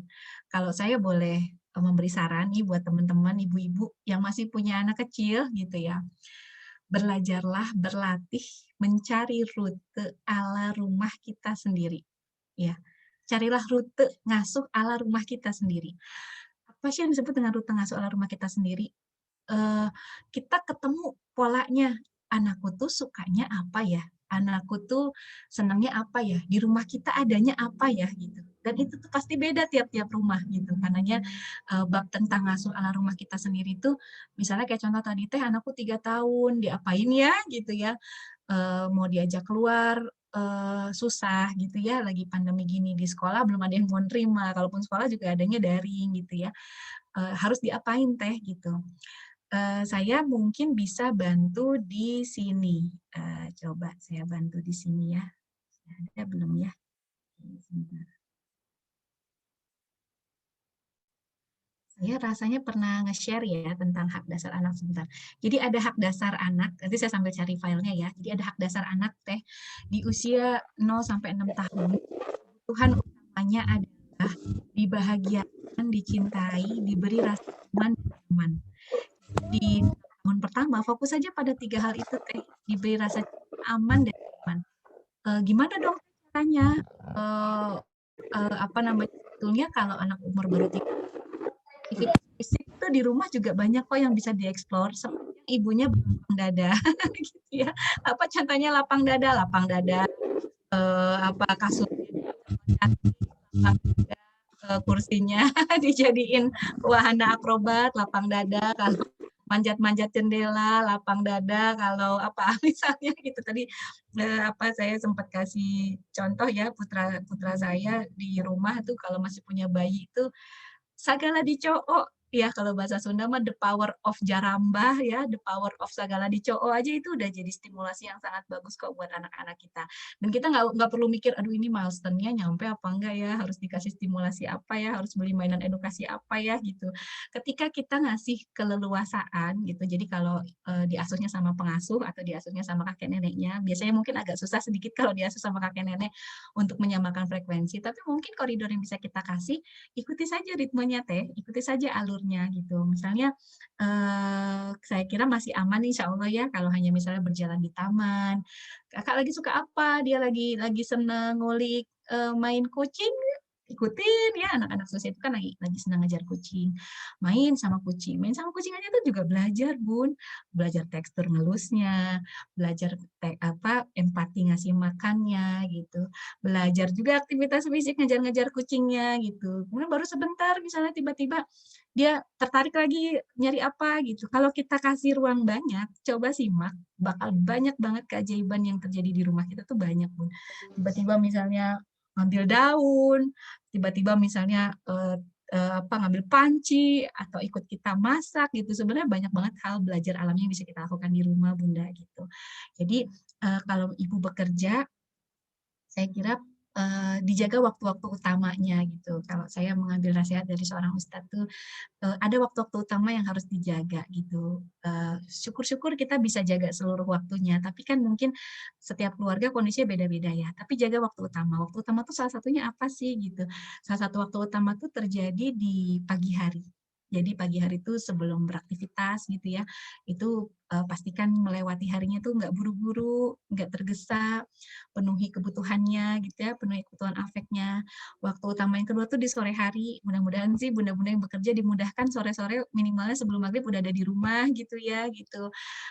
Siapkan, energi yang cukup untuk kita bisa barengin anak-anak kita gitu. Waktu utama yang terakhir tuh malam gitu. Jadi, suntikin itu vitamin kasih sayang sebanyak-banyaknya di 3 waktu itu gitu dan insya Allah nanti biar Allah yang Maha Kuasa yang tambal yang kurang-kurangnya gitu. Tapi ketika pun waktunya cuma sedikit sama anak-anak kita, saya sering bilang sama para ibu bekerja, dulu saya juga pernah ada dalam posisi itu ya.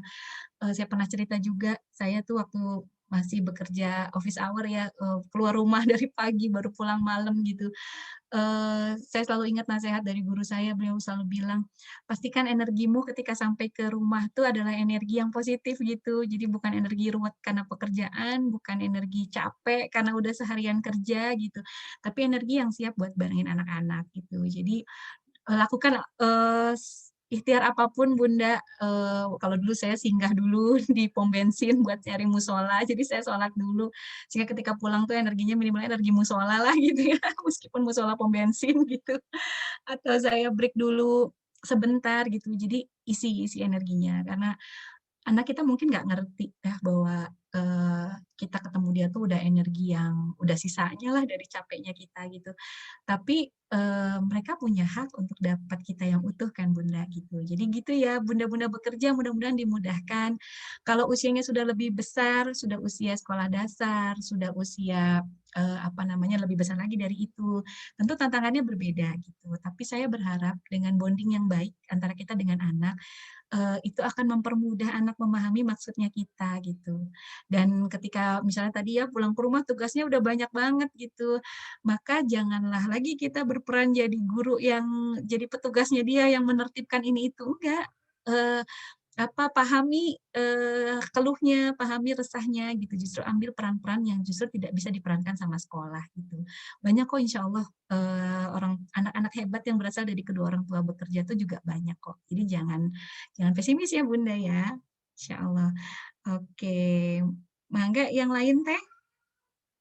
Oke, Iya, sami-sami Bunda Irna. ya paling Oke, mangga. udah Oke, saya coba bacakan langsung sudah dari sini. sedikit menjawab ya berarti teh. Pertanyaan dari Bunda Dina tadi ya, banyak yang mengeluhkan tentang orang tua yang harus bekerja dan tiba-tiba di rumah harus dituntut dengan tambahan tugas sekolah yang banyak gitu, terus anaknya sudah tidak mood kata gitu, sudah nggak semangat, gimana caranya menyikapinya kayak gitu teh, gimana ya teh kalau gitu.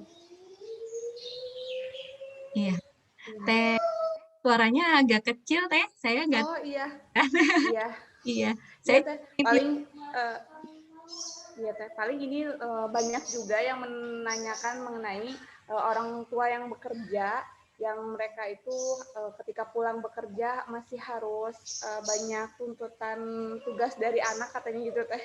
Gimana caranya, seperti pertanyaan dari Bunda Dina nih, bagaimana tipsnya bagi orang tua yang bekerja, sibuk bekerja tapi proses belajarnya juga harus tetap baik karena banyak batasan waktu juga dari orang tua, saat pulang juga jajan anak banyak katanya, jadi anaknya tapi udah nggak semangat, gimana tuh teh nyikapinya?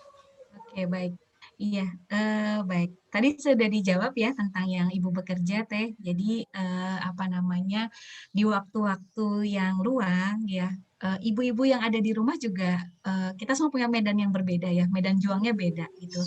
Ibu-ibu yang bekerja mungkin medan juangnya punya load, aktivitas, tanggung jawab di luar anak-anaknya.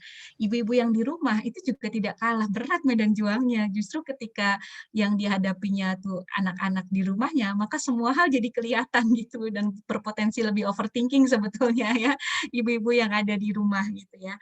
Nah, jadi tadi mungkin tipsnya ya, jadi pada waktu-waktu yang kita miliki, berilah energi sebanyak-banyaknya, sepositif-positifnya kepada anak-anak kita. Nah, kemudian, saya mohon izin review ya dari sini ya Teh ya, gitu.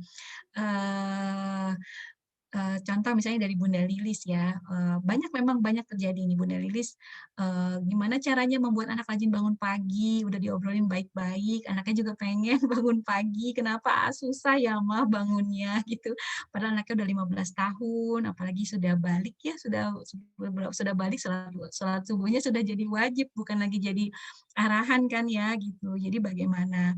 Mungkin juga ada juga nih misalnya Bunda, apa namanya, PR juga, nah misalnya oke oke, nah ini contoh juga ya misalnya, oke.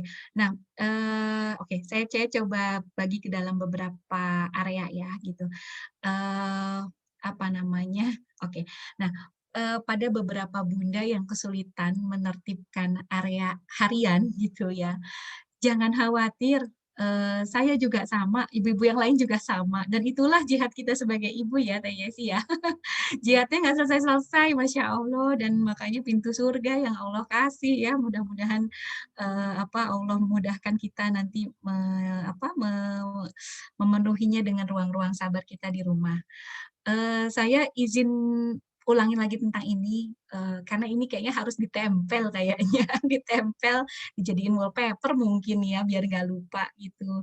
Ibu-ibu jangan terjebak sama kata di luar kolom, jangan terjebak sama kata bisa, kata mampu, kata mahir. Ada kata di dalam kolom yang itu maknanya lebih dalam. Jadi kalau anak kita belum bisa jadi dia belum cinta. Kalau dia belum mampu, bisa jadi belum mau. Kalau dia belum mahir, bisa jadi belum ingin. Jadi ada, eee apa, kata ajaib di dalam box-box ini yang mungkin kita mesti review dari anak-anak kita. "Kenapa ya TOP anakku kok, susah banget untuk bangun pagi? Kok kayaknya susah banget, kok susah ya Mah bangunnya?" Gitu. Coba dicek gitu, ketika dia belum bisa, apakah dia sudah cinta gitu. Ketika dia belum mampu, apakah dia sudah benar-benar mau gitu. Apakah benar-benar dia bilang, "Iya Ma, juga mau Mah bangun pagi," gitu ya. Apakah itu berasal dari dalam dirinya gitu, apakah itu internal motivasinya dari dalam dirinya, bukan karena iming-iming, bukan karena reward gitu ya. Kalau dia kita rasa masih belum, mahir ya menjalankan sesuatu yang kita merasa itu kayaknya udah bisa jadi dia belum ingin. Nah, jadi pada bab-bab seperti ini tadi prinsipnya Teh, jadi, yang mahal di 6 tahun pertama adalah membangun kesadaran akan hal baik. Saya kasih ini ya, underline ya, saya ulangi. Hal paling mahal di 6 tahun pertama adalah membangun cinta pada kebiasaan baik. Itu harga mahal banget deh. Karena saya punya kampanye tersendiri nih buat ibu-ibu yang punya anak di bawah 6 tahun. Nggak buru-buru, jangan buru-buru anaknya seolah nurut, tapi sebenarnya dia belum cinta pada kebiasaan baik. Beberapa anak-anak kita yang bermasalah dengan kebiasaan-kebiasaan baik, bermasalah dengan aturan, itu biasanya problem di 6 tahun pertama. Bisa jadi coba kita review lagi dulu pada saat kita ngajarin tentang makna bangun pagi itu, dia udah cinta belum ya? Dia tahu nggak ya bahwa udara pagi itu kalau kita bangun jam 4:30, itu udara pagi itu luar biasa sejuknya. Ternyata kalau kita bangun pagi tuh badan kita enak banget segernya gitu. Ternyata bangun jam 4:30 sama bangun jam 6 itu beda auranya. Itu bukan berasal dari kita Bunda, tapi badan dia harus menyadari itu gitu. Lama nggak prosesnya? Lama Teh. Muter nggak prosesnya? Mungkin muter, akan lebih cepat bilang, "Pokoknya bangun nggak?" Gitu, akan lebih cepat kalau bangun dengan diciwit, akan lebih cepat bangun dengan diciprat air gitu ya, akan lebih cepat bangun dengan, suara omelan ibu gitu ya, tapi kan bukan itu gitu. Jadi mungkin review lagi Teh gitu, apa ya, mungkin dia belum punya makna Teh sama bangun pagi gitu, dan mungkin kita mesti kasih makna lagi tentang hal itu gitu. Satu persatu gitu, malah saya punya banyak klien, anak udah kelas 4 SD, udah kelas 5 SD, ternyata aturan-aturan yang dulu tuh oke, itu kepretelin satu-satu, lepas satu persatu gitu. Sama kayak banyak kasus misalnya, "Kenapa ya TOP anakku tuh dulu di boarding tuh hafalannya banyak, pakai kerudung dan sebagainya, tapi begitu libur, libur syariat juga," gitu ya. Mungkin belum nempel, Bu, mungkin belum punya makna hal itu. Jadi nggak apa-apa kok meskipun udah 10 tahun dan 15 tahun beri makna lagi gitu. Jadi jadikan momen-momen subuh tuh memang menyenangkan buat anak gitu. Mungkin prosesnya agak agak lebih susah karena udah gede usianya gitu, tapi bukan berarti nggak bisa ya. Jadi mudah-mudahan itu menjawab pertanyaannya gitu ya. Kemudian pertanyaan yang berikutnya tentang, banyak tentang emosi nih kayaknya ya Teh, saya simak nih banyak hal-hal tentang emosi, bagaimana regulasi emosi. Yang Teh Noviana itu, Teh Mhm. Noviana yang beliau menangis entahlah kecewa sama diri sendiri atau mungkin ke anak itu Mmm, mungkin ya oke. itu Teh.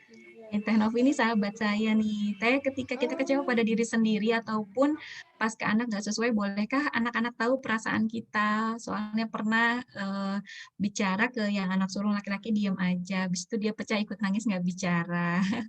Terus saya bilang, "Nggak apa-apa kok kita sedih," sama anak yang musuh perempuan dia bengong dan ucap-ucap cium saya. Oke, bagaimana baiknya kita coba bahas tentang emosi ya. Kata kunci dari emosi itu ada 4 Bu. Satu mengalami, 2 mengenali, 3 memahami, 4 meregulasi. Jadi regulasi itu terakhir, ya. Apa tadi? Dialami, dikenali, difahami, baru diregulasi atau diatur. Kalau kita nih orang dewasa, kita sering lost, bad mood, nggak berujung, bisa jadi step yang ketiganya kelewat.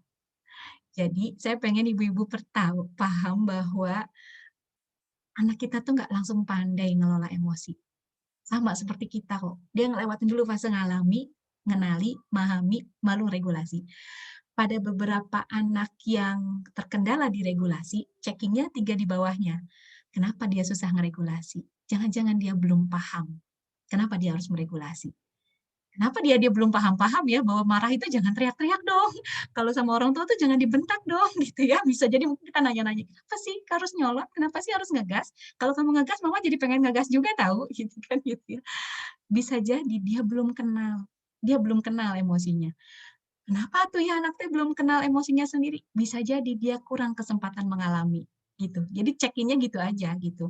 Makanya istri yang banyak nahan, kita aja sebagai perempuan nih, ibu-ibu, kita yang banyak nahan, banyak yang sedikit-sedikit tuh, "Aduh nggak apa-apa deh, ini mah nasib saya." Gitu ya, ketika kita rasa kita tahan, tapi nggak keluar gitu.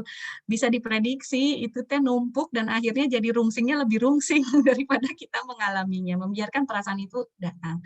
Jadi check-in-nya gitu ya Teh, pada bab-bab emosi, makanya pada makin muda, makin kecil anak kita, makin kalau kita kasih ruang tadi mengalami, mengenali, memahami, baru meregulasi, itu dia jadi kenal, karena saya sering kasih contoh ke teman-teman tuh kalau anak kita lagi marah, lagi nangis, itu pada saat dia lagi nangis, belajarlah untuk memang memang susah sih, Bu, kadang telinga saya juga nggak kuat, apalagi kalau ambil teriak gitu ya, ambil teriak sambil marah, ini tuh mau ngomong apa gitu. Kasih waktu sampai selesai, kemudian kita bilang, "Teteh tuh kenapa?" "Oh, Teteh tuh marah, marahnya karena ini. Kalau marah karena ini, itu namanya marah, itu namanya kesel." Itu bantu dia regulasi. Jadi, itu ya Teh, jadi, kasih kesempatan dulu mengalami, mengenali, memahami, baru meregulasi. Pertanyaan dari Teh Cita Noviana, boleh nggak sih Teh kalau lagi kayak gitu tuh kita ngobrol sama anak? Boleh banget.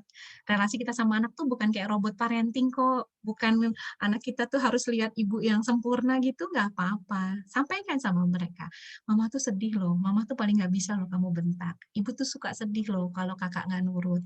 Kakak tuh" gitu. Jadi boleh sampaikan aja. Cuman mungkin pada saat kita menyampaikan, jangan curcol kebablasan ya, Bu, ya.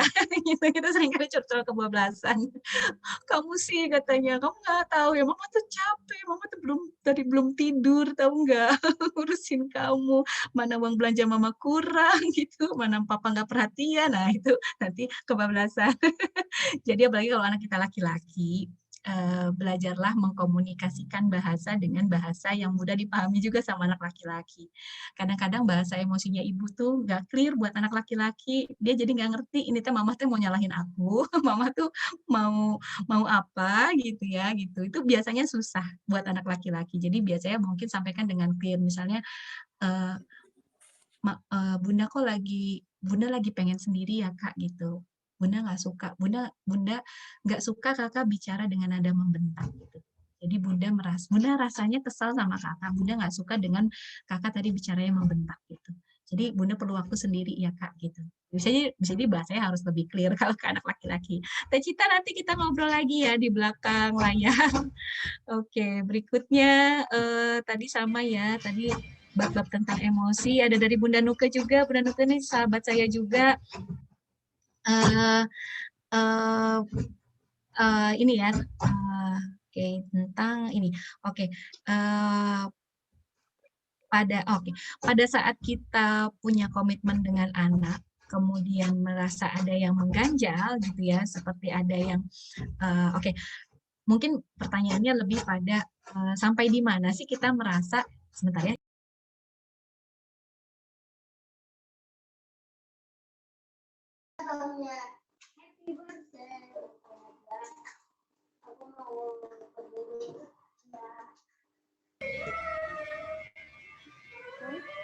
Ya, suaranya ke ini. Maaf ya, tadi sedikit ada ini. Oke, baik, mudah-mudahan nanti saya sama mohon izin nih, Teh Teh Nuke, Teh Cita, nanti kita lanjutkan di belakang layar ya, gitu. Karena, ternyata waktunya hanya sekitar 5 menit lagi ya, oke. Jadi mungkin tinggal closing statement aja ya, Teh, ya, karena sudah tinggal 5 menit lagi ya, gitu. Ya, pada prinsipnya mudah-mudahan mewakili nih ya, nanti kita lanjut di belakang layar ya, Teh Nuke, dan bunda-bunda yang lain, kalau memang masih ada pertanyaan, mau di chat ke panitia boleh, nanti diteruskan ke saya, insya Allah saya balas via voice note. Oke, termasuk nanti pertanyaan-pertanyaan ya, tentang masih banyak nih yang, bagaimana kalau belum kenyang, gimana memperbaikinya, kemudian kenapa kok, anak-anak kok, bicaranya cenderung cepat, tapi kalau santai bicaranya jelas gitu ya, gitu. Nah, kemudian ada juga misalnya kalau meskipun sudah mampu ke usia 6 lebih baik 7 kah gitu ya, itu pertanyaan-pertanyaan yang, masih banyak yang kita jawab ya. Mungkin saya jawab dulu yang jawabannya sudah praktis, jelas ya dan tidaknya ya, gitu. Jadi kalau anak itu sudah mampu ke usia 6, di usia 6 lebih baik 7, untuk usia SD iya. Saya termasuk psikolog yang punya pandangan angka 7 itu sakral, 7 itu melambangkan hak. Dan sebelumnya anak kita masih punya hak untuk ada di masa pralatih, Bunda. Karena di usia 7 itu dia sudah masuk fase latih, sudah masuk fase pengajaran. Jadi kalau Bunda, nggak diburu-buru gitu ya, saya sih lebih prefer anak kita masuknya di 7. Jadi pemerintah tuh ngasih angka 7 tuh bukan tanpa maksud ya, karena dia masih punya hak. Kalau udah terlanjur gimana TOP, anakku masuk 6,5, 6,2 gitu. Maka perspektifnya, Bunda tetap harus kasih haknya sebagai anak di masa pralatih untuk dampinginnya. Kurang lebih begitu ya, gitu. Kalau misalnya, belum kenyang gimana gimana terus tadi misalnya, kenapa ya, anak, bab-babnya, dia juga ada dari Bunda Rosmana, eee, bagaimana anak yang ABK, bagaimana bisa diterima oleh anak ABK sementara orang tua tidak menyadari bahwa anaknya ABK, oke ya. Iya betul, jadi memang, memberikan hafalan surat pendek pada anak ABK, Masya Allah. Ini sih sebetulnya sepertinya harus lebih detail lagi, karena mungkin saya perlu tahu juga ABK-nya ABK apa, kemampuan terakhirnya yang diketahui sampai mana, karena treatment-nya, satu dan lain hal berbeda ya. Mudah-mudahan nanti bisa dilanjutkan ya Bunda, gitu. Ya Oke, Allah, kekeh pengen 6, betul, ini saya juga sering mengkonsul para suami berbeda gitu ya. Coba dipahami keluhnya Bunda, kalau dipahami keluhannya, biasanya keluhan para suami itu sederhana kok. Saya juga kemarin ada konsul, "Teh Opi tolong kasih tahu dong ke suamiku," gitu ya, bahwa anakku tuh nanti aja masuknya di 7. Saya bilang, "Kenapa nggak ngomong sendiri?" gitu. "Ah, ngomong sama aku mah," katanya, "akunya suka nggak dipercaya Teh," gitu. Nggak mungkin nanti PR-nya di komunikasi ya. Jadi coba dikomunikasikan Teh, apa yang jadi keluhnya, apa yang jadi resahnya, biasanya suami itu karena suami mungkin kan, para ayah tuh biasanya belajar parenting itu lebih praktis ya. Jadi mungkin dia punya alasan-alasan tertentu dari pendapatnya, itu yang barangkali perlu kita pahami. Oke, baik. Itu barangkali ya, Insya Allah materinya bisa di-share ya Teh ya share ya, insya untuk Allah di-share. materinya. Ya, pada prinsipnya mungkin Alhamdulillah. closing statement dari saya, eee, jangan khawatir Bunda dan Ayah, karena tugas ini dari Allah, maka percayalah Allah yang akan mampukan kita, gitu. Dan, tetap berserah diri kepada Allah bahwa bukan kita kok yang harus ngatur segalanya. Domain kita adalah domain untuk berusaha, area kita ada di sana, mudah-mudahan, nanti kalau bahasa sederhananya saya sebagai ibu, mungkin kita jauh dari sempurna, tapi minimalnya setiap kita punya kesempatan memperbaiki, kita perbaiki terus gitu. Itu saja sih Bunda tugas kita gitu ya, barengin anak kita, lebih banyak sibuk untuk melihat cahayanya, fokus pada cahayanya bukan pada gelapnya, dan percaya bahwa karena ini tugas dari Allah, Allah yang akan mampukan dan Allah yang akan menambah semua kekurangan kita. Barangkali itu ya Teteh, hapunten waktunya berlebih, mudah-mudahan bermanfaat, nanti saya share materinya. Kalau ada pertanyaan yang belum terjawab juga nanti boleh dilanjutkan ya. Teteh, Iya, Ayah, Bunda iya, semuanya. sama-sama Teh. Hatur Insya